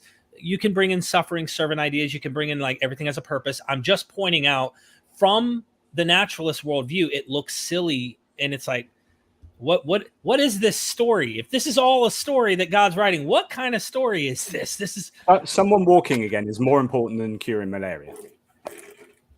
Right. And it comes down to that whole problem of evil type of thing. But thank you for answering that. We'll move on then. Really appreciate you guys here. Scrolling down. And Constellation's back. Thank you. Schrodinger, am I saying that right? Schrodinger, yeah. Schrodinger equation, Pauli exclusion principle, and Heisenberg uncertainty principle kind of narrows down the miracle of quantum mechanics, huh? So I'm guessing maybe I'm misinterpreting the question. Is this the someone who asked the question about quantum mechanics earlier? Yes. Of saying that some quantum events are so improbable that are improbable. Can I interrupt because he's just yes. put another super chat in saying, sorry, CJ, I misunderstood why you brought up quantum mechanics. I apologize if I came on strong. So before you get into that, I think he's just admitted that he misunderstood what you were saying about quantum mechanics. Okay. Thank you for that clarification, Jonathan. Yeah. So, I don't think either of us were saying that. Jonathan is omnipresent and omniscient, in case everybody. Yeah. So that's good. I actually, it's funny. There actually have been articles published that try to explain some of the healings like one of them is at Lord's, like by quantum mechanics to say this is like a weird quantum phenomenon. So that was really interesting, but I guess it would just be a probability thing of how unlikely is it? Because technically you could say, well, if you had enough particles, theoretically, something miraculous from our perspective would happen, but then you'd have to see how likely that is, and so that would be a whole other situation. But if this happened, you wouldn't get that. You wouldn't get that with me because I'm a hard determinist. So. Okay, well, I'm glad we would agree there. So not with determinism, but with quantum mechanics not being an explanation. So awesome. All right, Greg, thank you for the super chat, Greg. A somewhat famous Christian evangelist 15 years ago was born without arms and legs. Erik, why should this guy expect his arms and legs? When should he expect? I apologize. When should this guy expect his arms and legs? I don't know. I'm not God. I don't determine who. He doesn't just shake these things out of a pepper shaker or something. I don't know the answer to that. We need to look at what God already has done and the miracles that are evidentially compelling and make a decision based on that. Maybe that's a really unsatisfactory answer. I'm sorry, Greg, but I don't know. Plus, that would be like a very like, I feel like that mentality of expecting, oh, I know God's going to heal me at this point. That would almost be like us demanding and only wanting him for those privileges. And it sounds like if he's an evangelist that he overcame that obstacle, and maybe that's part of his testimony. Yeah, I mean, what about this Christian evangelist who's saying that, and I'm not one of these people that thinks that God like makes people sick to teach them something or whatever, but he probably has learned a lot of different things as far as compassion. It's probably been soul building for him in some ways. I don't know. Like, I don't have the best answer for that, to be honest. So, Mr. Omniscient, do you have Yeah, I do actually. And here's a brutal truth. He shouldn't expect his arms and legs back. Those bad boys are gone. It's up to humans to solve human problems. So we can try and use science to get around the problem and solve the problem as far as we can. Thank you so much. Appreciate your responses. Why so religious? Thank you for the super chat. What about miracles performed by gods you don't believe exist? Couldn't that lead people into a belief or a false god? So this is a good question, I think. Yeah. Sure. What do you think about this? I mean, here you have these so-called religious miraculous claims, and people are believing that it's their god. It's Vishnu. It's this. It's that. It's Asclepius. It's whatever other deity other than Jesus. How do you deal with that as someone who believes? And then I'd like to get your response, Jonathan. I think this is a massive problem. Yeah, I think this is not. This is what I've already said, which is the double standards involved in evaluating miracle claims from other religions, and if there are other miracle claims that lead into that person in another religion believing in that religion or more fervently believing that religion, then a Christian has to explain that in terms of their own omni-God. So they have to explain, why would God want that to happen? Because God is sovereign and ultimately powerful. So why would God want someone to believe even more fervently in a religion that's antithetical to mine, to the correct one?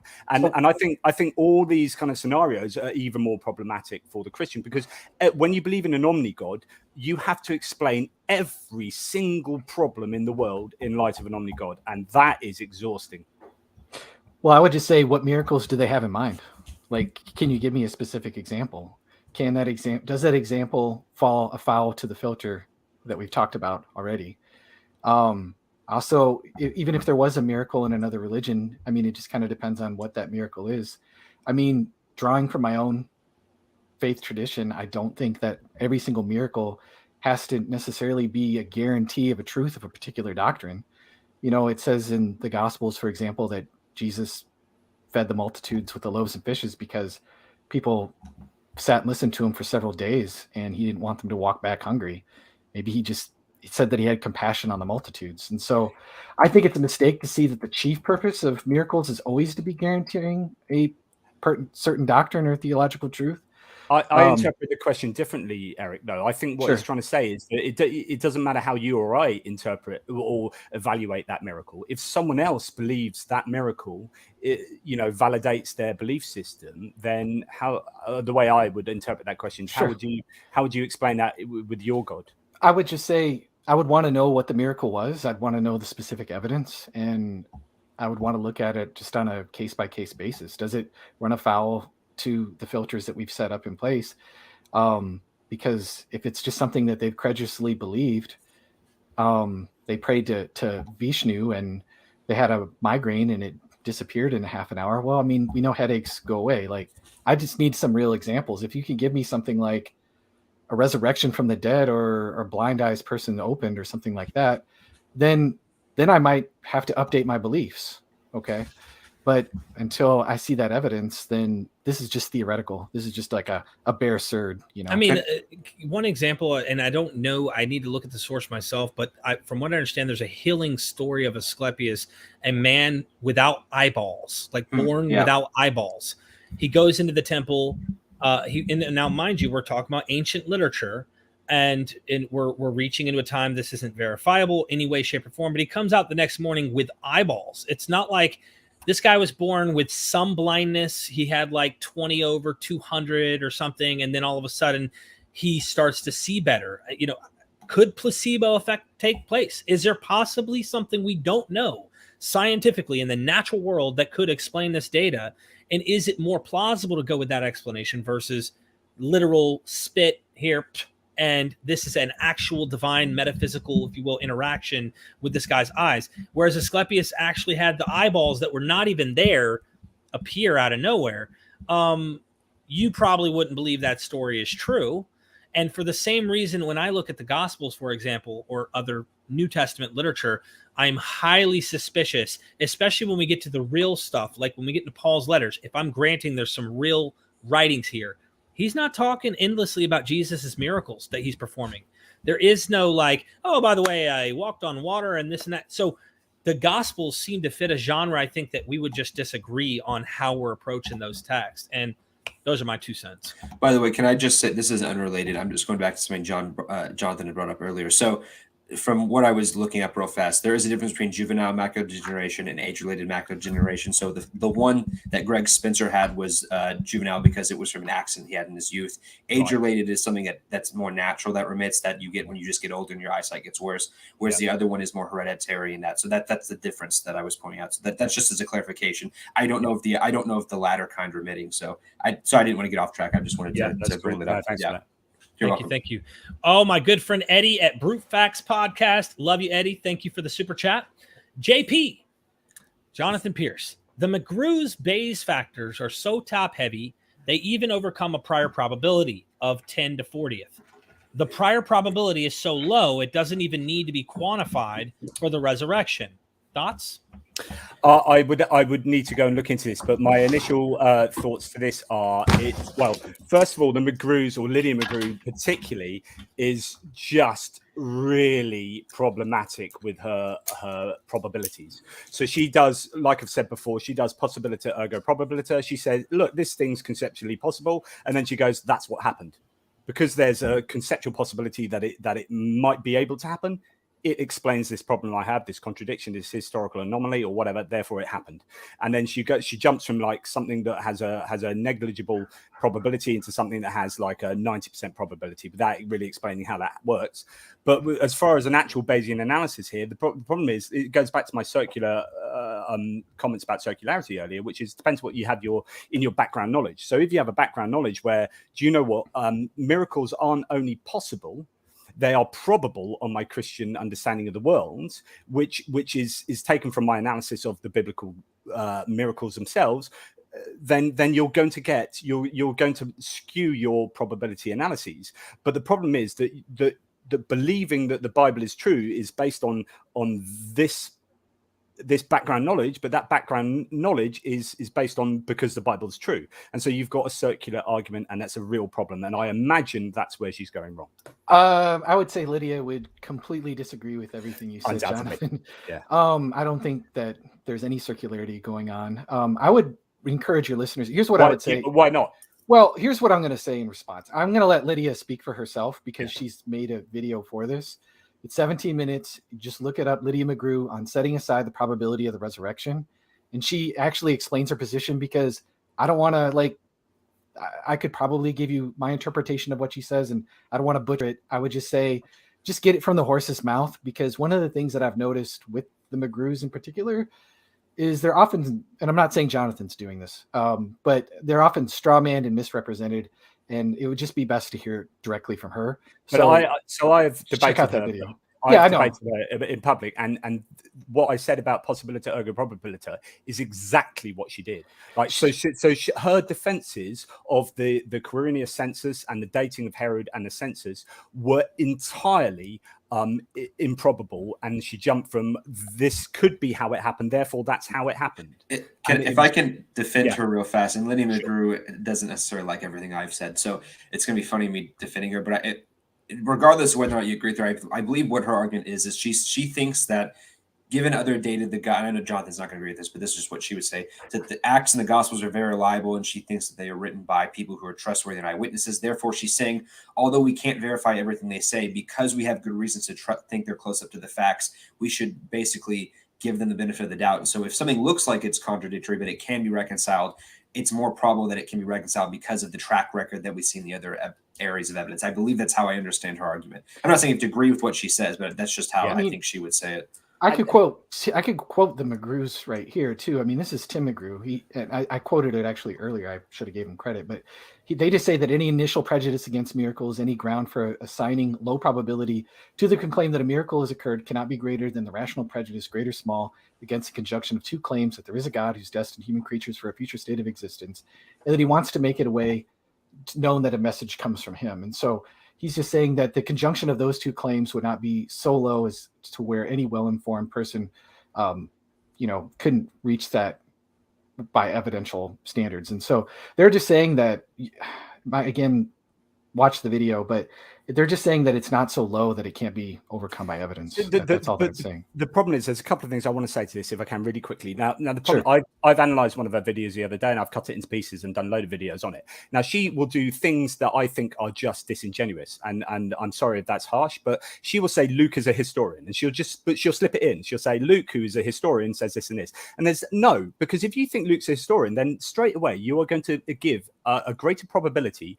of being true to the things that Luke says, because you're inflating his sense of your sense of who he is and his reliability. Because as soon as I say someone's a historian, straight away you think, oh, they're reliable. There's some kind of credibility associated with that word. Luke is not a historian; he's an evangelist. He is reporting on and he's writing something that is intentionally persuasive. That is effectively, in my opinion, propaganda, right? So, Jonathan, do you not a historian? Do you try and persuade people with your books? Yes, but I do. But what I'm doing is I am presenting arguments that you can, and I'm giving my sources and I'm referencing my sources. Sure. Right. So if Luke referenced his sources and gave his arguments for and against and presented all of his claims in the same way that I did in my book, well done him. But he doesn't do that. And in fact, he uses no known historiography that a historian uses other than mentioning place names that exist. So I have a real problem with this, like, as you can tell, because I'm getting like, but no, you're good. You can, I think you can say historian as far as like a category. You can, because Herodotus is not a very good historian. Philostratus isn't that great. So you can have bad historians. I'm not saying Luke was a bad, but he's historian. not even a historian. Why couldn't one be a theologian and a historian? That's possible. No. He's not ruling out that that's not the case. There's a video I highly recommend. Like, I'll want to go check out Lydia's video and check her out. Let's find ways. You should have her on your show sometime. And I probably will. I might actually do that with another academic and see if they can have a conversation about where they agree and disagree. But that would be. Oh God, I don't know. Yeah, that would be really fun. Yeah. That'd be the weirdest thing in the world. Two Christians come on. No, she does not like Alice. She does not like Allison. It would be a lot. Oh wow. Well, let me just say this and get to the next super chat. Is that there's a video Steve Mason did. All right, on Luke. These historical places he shows are being lifted out of Josephus for the most part. A lot of these are actually from the literature in 93 AD. Watch and listen. Don't take my word for it. I'm telling you, go look at Steve Mason, check him out. There are things mentioned in Luke that shouldn't even be mentioned. They have no relevance to the Jesus story, but are found in Josephus. And you go, well, why is that even there? There's a 4-hour video that we did where he meticulously, I mean, methodologically shows you. So you have to look at this, and then at the end of the day go, no, I believe in miracles. I believe he was a historian because of my faith, et cetera, and deny that is what I'm trying to get at. I will just say, although I know that is a minority view. Now, it's not necessarily wrong. I believe Keener, he did his giant commentary on Acts, it's like 4,000 pages, said that it's about 10% of the commentators in Acts think Luke used Josephus. Maybe it's a bit higher now. I don't know. I'm not saying that he didn't. I'm just saying it's a bit higher since Steve Mason's published this, and he's made an impact in. That's in possible. I'd have to look at the data. Although if not, Josephus Luke knows even the same material Josephus knows. Sure, but even that was once you get past Acts 13 when they're no longer in Jerusalem, Luke gets a lot of things right that Josephus never even mentioned. So, and Carrier thinks that there was another source that we just don't have now that Luke was using, which seems overly, how convenient that he's using this unknown source that we have no evidence exists instead of just saying so. And then there's more that we can get into. We can get there's into, a lot. There's a whole discussion. There's so much yes. mimetism that you would not agree with me on, that I would clearly say these are lifted. This would make one who's evaluating this literature be very cautious on accepting that this actually happened as it's detailed in these books. And that goes from not only Christian, or if you will, scriptural literature, like with with King Saul and David, but also from the Bacchae. I mean, things that are just like, whoa, you guys wouldn't accept that data. You probably would be very limited in accepting Homeric parallels or anything like the Bacchae, et cetera, et cetera. And that is where I'm not going to limit it. I'm not limiting those particular possibilities that are actually being influences on these authors. And we're going to be disagreeing at the end of the day. I'm sure. All I would say is tread lightly and try not to fall into parallelomania, where every parallel that could be conceived is there. So that's all. No, I agree. And I would also say be cautious of parallelophobia, because too often people will use that as an excuse for trying to keep their literature from being Greco-Roman, and these authors that they may be like Roman biographer types, not saying this is a literal, writing. Robin Walsh, I just interviewed, has this amazing position on this whole idea of the Gospels and how it matches very like the Roman literature of the day, where they competed. They were elitist, writing competitive literature rather than these being oral communities with literate people who are writing these as if this is a historical, actual, this is an eyewitness testimony. I know these things are accurate, and here's what I'm writing, an actual thing that's taking place. There's a lot of dispute. And when you look at these, you can lean one side, probably because your faith helps you to go that way. You could be more cautious and say, hold on, and we'll just probably be disagreeing at the end of the day. And that's why I'm looking at all these sides and considering, like, really, if one is just as plausible, let's pretend 50-50. Pretend both are plausible. Are we going to rest if either one makes as good enough sense as the other? Are we going to then jump to a conclusion and say, that's going to influence my impact, I think he rose from the dead? Or are we going to be more cautious and say, I don't know, I need to keep looking at other stuff? And that's where I would come in and say that I would rather be more cautious. Mr. Morpheus, bad evidence is still evidence. What kind? The grammar confuses me. I don't know if I didn't understand it either. Is bad evidence? I didn't understand it either. What kind of evidence? Let's just say thank you, Mr. Morpheus. Thank you, Mr. Morpheus. And we'll answer it some other time. I'm sorry that you wasted $2, Mr. Morpheus. I don't know. No, he comes in all the time. I don't understand the question, though. Shireen, thank you for the super chat. My near-death experience due to COVID helped me escape, as it wasn't in the Bible. But fellow Christians pushed the survival miracle and wanted me to use it to evangelize. Cruel to me and an immoral sales tactic. I'm sorry that it happened, and I would never advocate people do that without the consent of the person. So I will apologize on behalf that you were mistreated in that way. So NDEs are really interesting. I mean, there's evidence now that we can produce NDEs in the lab scenario, so we can facilitate and stimulate near-death experiences and out-of-body experiences. Which are similar to the NDEs, but they're hugely contentious area, NDEs, because you get people like Parner who say, you've got evidence of near-death experiences and it proves that there's something after death, and you got people on the other side like Stephen Novella saying no, it's a load of bollocks, and everywhere in between. So it's that's a whole debate on its own. It is, that it doesn't get discussed nearly as much. I would say I am pretty skeptical of anything that's not veridical. So when people say they went to heaven or something, then it's like I have no way of checking that. That could just be hallucination. The only ones that I care about are the ones that where people were apparently able to give information they didn't know. I think those are very fascinating. So that's the ones I would look at. I wouldn't really bother with the ones where it's spiritual. So I'm glad we can both look at that. Dr. Josh in the chat. I think Mythvision believes in miracles because he has any friends at all. I mean, why do people want to spend any time with someone who can't philosophize? I hope he's saying that. Real good. Typical atheist. Can I just ask? I didn't know Dr. Josh was still around. I keep seeing Kent Hovind at his channel. I didn't know what had happened.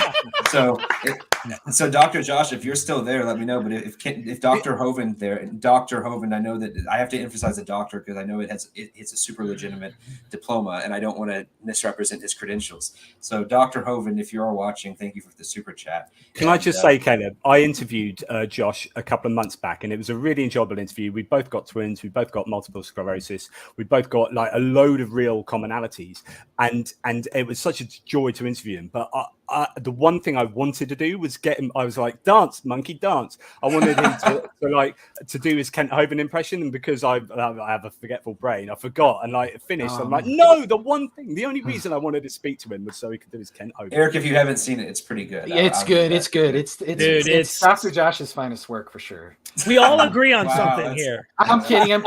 He's a very smart guy, extremely smart guy, but it's hilarious. Brilliant. It's Brilliant. I love you, Dr. Josh. Thanks for coming in here, man. Mr. Morpheus is back, and he says, has anyone read largest study of prayer to date? Finds it has no power to heal? I'm assuming he's talking about the Templeton study done by the American Heart Association. Yeah. So that's one of those where they took control groups and prayed over them. And actually, I think the prayer group did slightly worse than they did. Yeah. They did, yeah. And I would just say, like, first of all, I don't think it's a good methodology. I'm more interested in case studies of looking at them. And likewise, there are studies on both sides. You could look at, I believe the Mayo Clinic did one. There's also one by Bird, I think in the 80s, of heart patients where the prayer group did better. And Dr. Candy Brown had one in Mozambique where they prayed and people who were prayed for got better than. So it depends on the study you look for. And I'm not necessarily disputing that. I just think we shouldn't cherry pick data on either side. So I've just written a book called 30 Arguments Against the Existence of God and Heaven and Hell and blah, blah, blah.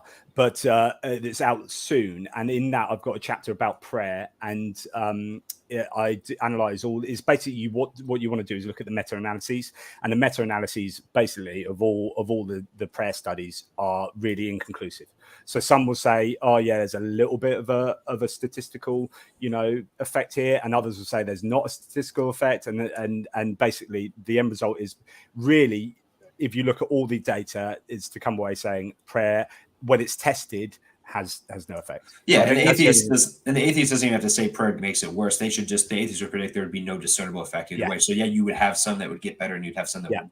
So which is what the metadata shows. Yeah. So you wouldn't always say, oh yes, every prayer study is always shown to fail. You would expect some would and some wouldn't. Yeah, and some have. Yeah. But that's step one. The biggest one that he's talking about, I presume, is you're right. Like, I think 54% of people who were prayed for actually, it was a higher percentage of mortality. Yeah. I think they said they were more stressed because they felt like they had to get better. Now there was more pressure on them, I think, is what that was. I could see it happening. Thank you for that, Mr. Morpheus. And Constellation Pegasus was once again for the apology. Thank you for that super chat, my friend. I appreciate it.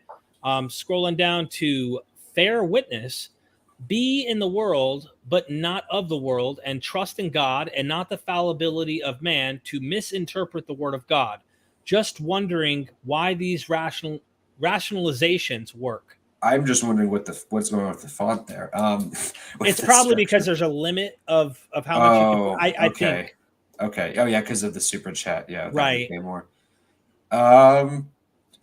Just wondering if this rationalization work. Just wondering why. I guess is he saying trust God and not in man? Is that what he's trying to say? Not the fallibility of man to misinterpret the word of God. Misinterpret word. I'm having a hard time. I'm trying to interpret. Wonder if Fair Witness means that they're a Christian and they're. I think they are. But I don't know. It's hard for me to interpret this. But help me out. Is he asking that why are we discussing this evidentially and not just being a presuppositionalist and trust in God? I don't know if that's what he's saying, but Eric, how did you interpret that? Okay, I don't know either, so. I'm Pentecostal and I'm praying for the gift of interpretation right now, and it's not coming to me. So hang on, I'll just get my interpretative powers just warmed up. That was good. No, maybe keep an eye out on Fair Witness in the Wrong. chat if you guys Yeah. see. Maybe there's a follow-up to kind of Follow-up. clarify. Please keep an eye out because I'm scrolling down and I can't see the latest and the greatest. So thank you, Fair Witness, for the super chat either way, and maybe we can go further in that. Joseph Oliveri, I hope I'm saying that right. Oliveri, thank you so much for the super chat. I appreciate the help. It goes a long ways. Next one we have here is Fire Sabers. Thank you for the super chat. What do you make of religious experiences in the modern world from other religions? We get this a lot lately. Yeah, we got this question a lot. Yeah. Such as all of the reported ghost sightings in Fukushima after the tsunami. It's a highly Buddhist area. Okay. Do you have an opinion on that? So I don't want to go into the whole miracles of other religious thinking because I think we've talked about that. And I'm going to drop these so that these super chats aren't covering you guys at the bottom. I don't mean any disrespect from dropping these super chats. I just want to be able to see you guys. So just to make it a little bit more interesting, I will talk about ghost sightings for a second, just because that was in the question. Said the Buddhist stuff because we've talked about that. So generally, when people talk about seeing bereavement visions, I think those are probably hallucinatory most of the time. However, there is an interesting phenomenon. Well, it's not just this, but like crisis apparitions is the most common one, where people will have, it's kind of like NDEs where it's veridical, where people will see someone they don't know is dead, get information, and find out the person died like at that moment and stuff. So those are interesting, right? And I think Christian worldview is perfectly consistent with spirits existing. In fact, it'd be kind of weird if they didn't in the intermediate states between the resurrection and the future. So I have no issue with ghosts, although my innate reactions say they probably were hallucinating. But if they were able to say, like I know of someone who saw their brothers in the military and they woke up at 3 a.m. and saw their brother staying next to their bed. And he said they loved them and vanished. And she found out the next morning he died at 3 a.m. in battle. So stuff like that I think is super fascinating. And I don't really know what to think. But if without those kind of elements to verify, I would probably just say it was hallucinatory. So, but I'm open to it. Okay, we've got 10 minutes left here, gentlemen, with Jonathan. So I'm going to try and get through these super chats here and respectfully and get out of here. Doc Pleroma, can we agree on something? Ancient cultures were highly superstitious. I agree. How do you guys address that as we move on? I think ancient cultures knew that virgins don't get pregnant and dead people stay dead as a general rule of thumb. And I think they realized that if somebody's... So I don't know. I mean... Sure, were they superstitious? I guess in some ways, but some things defy that. So that's my very quick answer. I would say I think, although I will concede that there is more superstition back then. I also don't want to pull a arrogance of the generations kind of fallacy where I think that people back then were so stupid they didn't know anything. Same with today. I mean, even today, you have over half of them. There was one study in 2004 that said 55% of American doctors, not third world countries, believe that they've seen a miracle. 70% of those were open to miracles, and this is still common in many other countries. I think taking the human approach of saying, well, people in third world countries are just more superstitious and uneducated. I would trend kind of carefully, and we do have ancient records of people being pretty skeptical. There's a good essay by I forget his name, but it's called Alexander the Quack Prophet. I think it's by Lucian or something, where he talks about a cult of people who worshipped a snake god, and it was actually a snake with like a puppet head, and they were conning people, and he was basically kind of the James Randi of his day. But that shows that although there are people who believed it, there were also people who dismissed it. If you read Tacitus mentions stuff all the time where he dismisses it. Even when he talks about Vespasian healing people, he is very sarcastic in the way that he tells that story, where he's like, well, the guy actually wasn't really blind, and he wasn't really paralyzed, but Vespasian healed him and all these witnesses testified it. And so you could tell a lot of ancient writers didn't even necessarily believe everything they heard. So it just depends on who you asked. Perhaps you should read Acts, because in Acts, there's evidence that people believed just on verbal testimony alone. And then when they present things in a trial, people don't believe.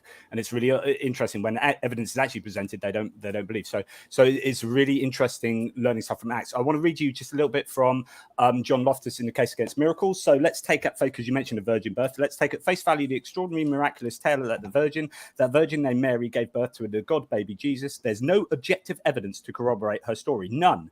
We hear nothing about her wearing a misogynistic chastity belt to prove her virginity. No one checked for an intact hymen before she gave birth, nor did she provide her blood-stained wedding garment from the night of her wedding that supposedly proved she was a virgin before giving birth, reference to Deuteronomy 22:15-21. After Jesus was born, Mary Povich wasn't there with a DNA test to verify Joseph was not the baby daddy. We don't even get first-hand testimonial evidence for it, since the story is related to us by others, not Mary or Joseph.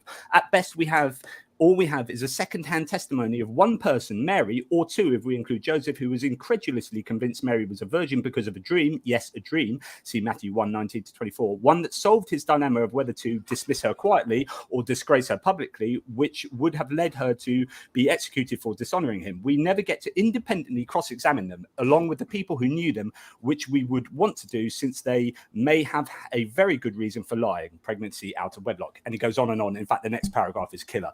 But basically, the virgin birth that so many people believe on such dubious evidence is not rational to believe. I would say it is not rational to believe in the virgin birth, and I don't care who I'm saying that to. Any Christian, you are not rational to believe Jesus was born of a virgin birth. I will But not. but it might be true. I'll plug your debate with Lydia and let the. By the way, well, Eric, I am not going to. So I haven't spent enough time arguing. I don't personally argue for the virgin birth like as far as like evidentially, but Eric has done a lot of videos on the subject, so go check us out. And a friend of ours named Than Christophilus on his channel, Exploring Reality, did a whole live stream. I think the McGrews are on it briefly as well, discussing the birth narratives, and Jonathan, I'm sure has a contention with that. So just go check that out. Go check out Jonathan's debate with Lydia and Jonathan's book on the nativity, and just make up your own decision after you've seen both look sides. At all of the evidence, and at the end of the day, is it even historical? I mean, this is another question. If you're playing with the data, you can play as if this is real, like what Jonathan was reading there, or you can go beyond and say, is this a genre tell? Is this a narrative, a story? Don't know. I think it's the takeaway point, because I'm going to have to go soon. But the takeaway point for me is that even if these claims are, say, the Bible, like, I'm not saying the claims of the Bible aren't true, right? The claims of the Bible could be true, right? What I'm saying is that you are not rational in believing that they are true. That's saying you're going to have a false negative, right? That you could have, it could be, but you could never tell because you wouldn't be able to discern it from the false ones. And you wouldn't be rational in believing that they are true. This would just be a whole other debate. Look, I got this one in 3. Look, Jonathan, can I get you this one and 3 more super chats? No more super chats if you want to ask a question. It's my own fault talking too much. Nope. I'm going to blame you, though. I am going to blame you. Why So Religious said the question is about, and I think this is before, if there is one God, why does he perform miracles in the name of false gods that could affirm belief in those false gods? So it's a little more specific. Okay, yeah. So I know we addressed this a little bit. So it first of all, it just depends on the context. I'll try to answer this pretty briefly because I know Jonathan's trying to go. So if it's a healing, it could just be showing mercy on the person. Now, of course, there are ways you could heal them naturally. So there's a whole contention behind that. But it also just depends on whether you think the agent is God or is some other force. Of course, you see in the Bible, Pharaoh's magicians can perform miracles alongside Moses, and Deuteronomy mentions if someone's performing false signs and wonders. You just have to look at which miracle. I think when you see competition of miracles in the Bible, typically Yahweh's wins out, and it's almost like a power dynamic.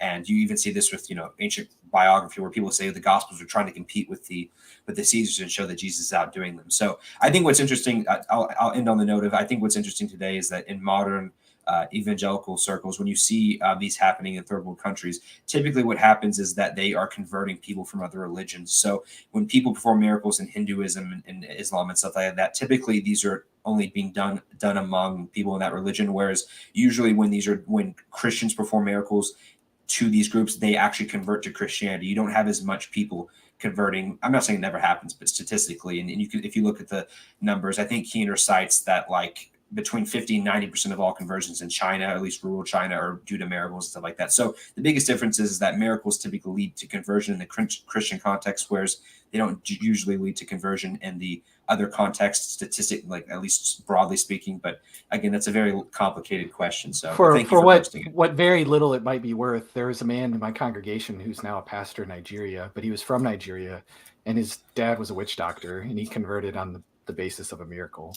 A Christian miracle. So whatever little bit that is worth, there you have it. It just kind of backs up what Caleb is saying as an example. All right. And look, John, just so you know, if you say anything, that's you detrimentally affecting your own time here, Jonathan. Michael McClendon, I know you have much to say. We all have much to say, and that's okay. We have plenty of time to do this again in the future. Michael McClendon, thank you for the super chat. A world where God acts in unknowable ways for unknowable reasons and occurrences that could be natural phenomena is indistinguishable from a world without God. So I think me and Jonathan would agree with that. I would just say that miracles tend to not be this unknowable. Put the question up again if you don't mind, Jared. Absolutely. I just don't want to cover you guys. That's all. Yeah. No, you're fine. I don't know if you could always say that it's an unknowable reason in an unknowable way. If Jesus says I'm going to rise from the dead, that's and it's for this particular reason, then that's not an unknowable thing. Sure, are there some reported miracles that are a little more on the vague side of things? Then yeah, that would maybe be more confirmatory on, if that's a word. I'm Sarah Palin in it right now, but then on the worldview of atheism. But it's not always the case that every miracle is like that. So yeah, context is important as far as the narrative structure behind it. So yeah. Thank you, gentlemen. Jonathan is holding silent. Aaron, thank you for the super chat. My limited experience with faith healing is that certain people want to be entertained, fooled. How about James 5:13-16? Is that if you lay hands on them, they'll be healed? On the sick, they'll be healed. It's the anointing them with oil and I figured that one. My limited experience. Well, certainly yes. Faith healing in many regards, I would actually majority of regards, is not legitimate, and I don't just accept people who are like I had arthritis and now I'm able to lift my hands up on stage and stuff like that. So I think that they should be medically examined, and I think that's why I think people like Catherine Coleman were more interesting, because they actually had doctors and stuff who were able to back up some of their claims. So I think if you're able to provide medical evidence of yours, then that's going to be more significant than the ones who can't. So I think that's a good way to weed out people like Kenneth Copeland and others who I don't think any of us here would think are necessarily legitimate in their healings. But it just depends on the case by case basis. So I don't want to dismiss all of them. I don't want to accept all of them. So it just depends on what kind of data you got. At one point, I used to believe Benny Hinn was real. I'm not lying.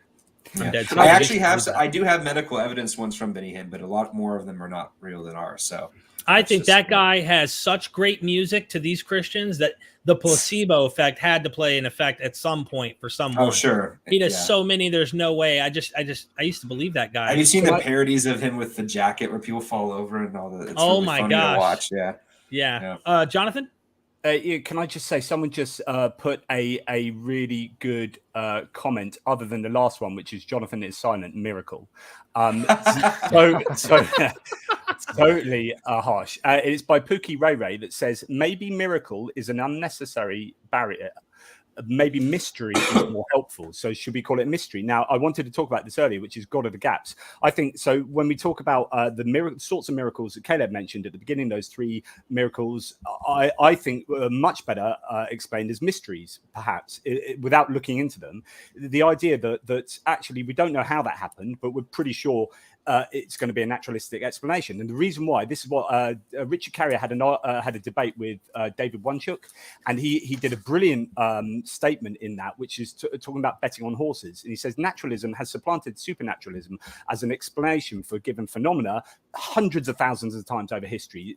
Lightning used to be Thor getting angry or whatever, and thunder. Now we understand it this way. But supernaturalism has never supplanted naturalism. So why would you bet on a horse that has lost 10,000 race when the form of the horse of naturalism is a far better bet, and you've got much better inductive reason to think that naturalism will explain the phenomenon that you do not yet understand. So this, you can apply this to consciousness, you could apply this to the universe, to abiogenesis, to whatever. But in this situation, to supposed mysteries, which I think is a better explanation than miracles. For me, it would be this mystery. How did he start walking? We don't know yet, but I'm damned if it's going to be supernaturalism. It will be a naturalistic explanation. I'll bet my mortgage on that. Isn't it, though, the case that the more we learn about science, the more we find out that these things just don't happen naturally? I mean, I'm just using the resurrection as one particular example, and Caleb can talk about some of his examples, but like the more we know about science, the more we know that dead people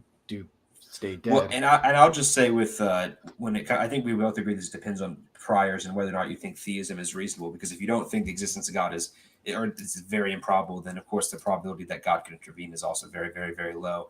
But I think I would actually push back a little bit on this and say that I think precisely because naturalism has its explanatory means actually makes it more difficult to explain the broader scope. So I don't want to get off topic here, but when you talk about like the universe's existence, the very fact that we can explain the fact that we're expecting things to be certain ways because of naturalism makes it more mysterious as to why are some things, what is necessary and what isn't, because everything in the universe we see appears contingent. And so to say that, something natural is necessary goes against what our previous experience tells us of natural things being contingent. So I think the very fact that naturalism is simpler is what hurts it, because it's arbitrary as far as what we're picking as to the ultimate explanation for everything. So that's just what I would say. There's a whole debate I want to have. That is a whole, absolutely. Whether necessary is even a thing, like possible worlds and right. Yeah. Modal logic, all that fun stuff. Yeah. So, hey, shout out to Aaron for that super chat, man. Thank you for that. I didn't compliment you for that. I appreciate it. Final super chat here. I believe it's our final one. Is Mr. Morpheus. Red pill or blue pill, gentlemen? No, I'm just kidding. Real evidence, demonstrable or demonstrative evidence, documentary evidence, testimonial evidence, circumstantial. Bad evidence is still evidence. That's true. I think everyone here agrees that not all evidence is created equal. You can have some that not all claims, not even all miracle claims, are equally bad. Some of the, I think Jonathan would probably say that some of the ones I gave are better evidence than the resurrection because they're more modern. So you can have ones that you don't believe that are still. For someone to say that the evidence that Apollonius of Tyana healed someone that's 100 years ago is worse than a miracle that was reported 2 days after it happened is just benign. Even if we don't believe either of them, you can still say that things are better than other ones. So of course, yes, bad evidence is still evidence, but of course both of us are asking what kind of evidence and what's the caliber we're looking for. So yeah, that was it, gentlemen. And if I will, John, give us a 60-second. Each of you guys give us a 60-second as we exit 2021. Heading into a whole nother year. I'm excited. This upcoming year is going to be a lot of material. So, Jonathan. I am, with all due respect, I've really enjoyed it. Thanks, Eric. Thanks, Caleb. Really enjoyed this. It's been a good faith debate, or as in, faith. I don't have faith, but I do apologize. I'm unconvinced still. I think extraordinary evidence, extraordinary claims does require extraordinary evidence. And I think for every miracle claim, particularly, and it's interesting that you compare those modern ones to the biblical ones. The biblical miracle claims are right out. The standard of evidence for them is just terrible. So I don't think you're rational in believing in the Bible at all, as far as the miracle claims are concerned. And with regard to the modern claims, I still think you are irrational in believing that they are miracles. I think you're far more rational in saying that at best, at the best for the Christian, we don't yet understand how that happened, but I'm pretty certain it's naturalism or physicalism or however you want to sum that up, label it. But anyway, thank you very much. It's been a pleasure. Happy New Year. Thank you. Bye, Jonathan. Thanks. I haven't gone yet. I'm going to Oh, you're not leaving. I thought you were leaving. Caleb, I'm sorry. Caleb and Eric, 60 seconds. Okay. Well, I would say Jonathan's wrong and come to my channel and find out why you can trust the reliability of the Gospels. Shameless plug there. Yeah. I might as well let everybody know while you're talking, just to kind of show everybody's channels. But go ahead. Oh yeah, and so no, I would just disagree with you. That's my channel, by the way. It's the other one. Oh yeah, there it is. There it is. Looking forward to, anyway, so I would just disagree. I think there are good reasons to believe that the Gospels are reliable. And I feel like just in my own experience, in some of these stories, I think they are compelling, and it was just a lot of fun. I really appreciate you guys having me on. This is only like the second time I've had a conversation like this. So yeah, just thanks a lot for having me. Absolutely. Caleb, wrapping up, brother. Yeah, thank you all so much for having me on. I'm glad I could talk with Jonathan again. He's clearly a great guy, and the fact that we're able to repeat conversations is always a good sign, right? That people will ask you back again. It's also just because the British accent's fun to listen to. That's the main reason. Good. Of course, right. So thank you, Derek. It's the only thing I've got going for me. And Right. the dude, The you got mutton chops, yeah, The chops those, are those good. are pretty good too. absolutely. Yeah, thanks again. I know this was very last minute for all of us. Eric only joined on like an hour before, and Yeah. Derek and I only agreed to this like the night before. So this Yeah. was very last minute. But I'm glad that we could work it out. Thank you again, Derek, for having me on and for doing this. And I think all of us here agree that it's nice to have polite conversational debates where, Yeah. or debates in air quotes, but where we can actually have lively discussions and not try to hate each other. And it is better to have civil discourse than to be on Twitter and just writing mean comments that no one can understand each anyway. other. So Yeah. thanks for everyone coming there. And thank you for everyone watching. Please drive safely tonight and have a responsible new year. So Absolutely. So, Don't forget. Derek, Yeah. I know I've monopolized loads of conversation, but there is one comment from your comments that has to be said because it's correct. It's the only one that's been correct. And Okay. it's by Pookie Ray Ray that says Jonathan won the Newsboy Cap competition. Your Yanks need to up your headwear game. Boom. Yeah. I He's- know. You're probably right. Yeah, we Americans have bad hats. I have a bird on my head. So. But we do have better teeth, though. I'll just. Oh. That was a bit too far, but yeah. Jonathan, can you say bottle of water for us real quick? It's a bottle of water. I'm kidding. It's a meme. I apologize. I'm kidding. Absolutely. Hey, don't forget to get their books. You've got Undead, a historical investigation into the most famous miracle in history. And this is our friend Caleb Jackson, as well as Jonathan Pierce with all his books. Go check it out. And if you consider tithing to the Church of Mythvision, please consider doing so, keeping us going. I'm dropping new stuff. I've got something on the Shroud of Turin coming from Andrea Nicolati, and he actually is located 100 yards from where they house the actual shroud, where he point blank tells you what he says is going on. And he is one of the contemporaries in history who's written a historical investigation on the shroud that hasn't been done in over a century. And so with modern understanding of things, you won't want to miss it. I had to have it translated into English. So I have a translator speaking over him, but I put some editing skills into this. I'm going to be launching that on Patreon soon. Help support us here on Ancient Cosmology. There's a lot of stuff.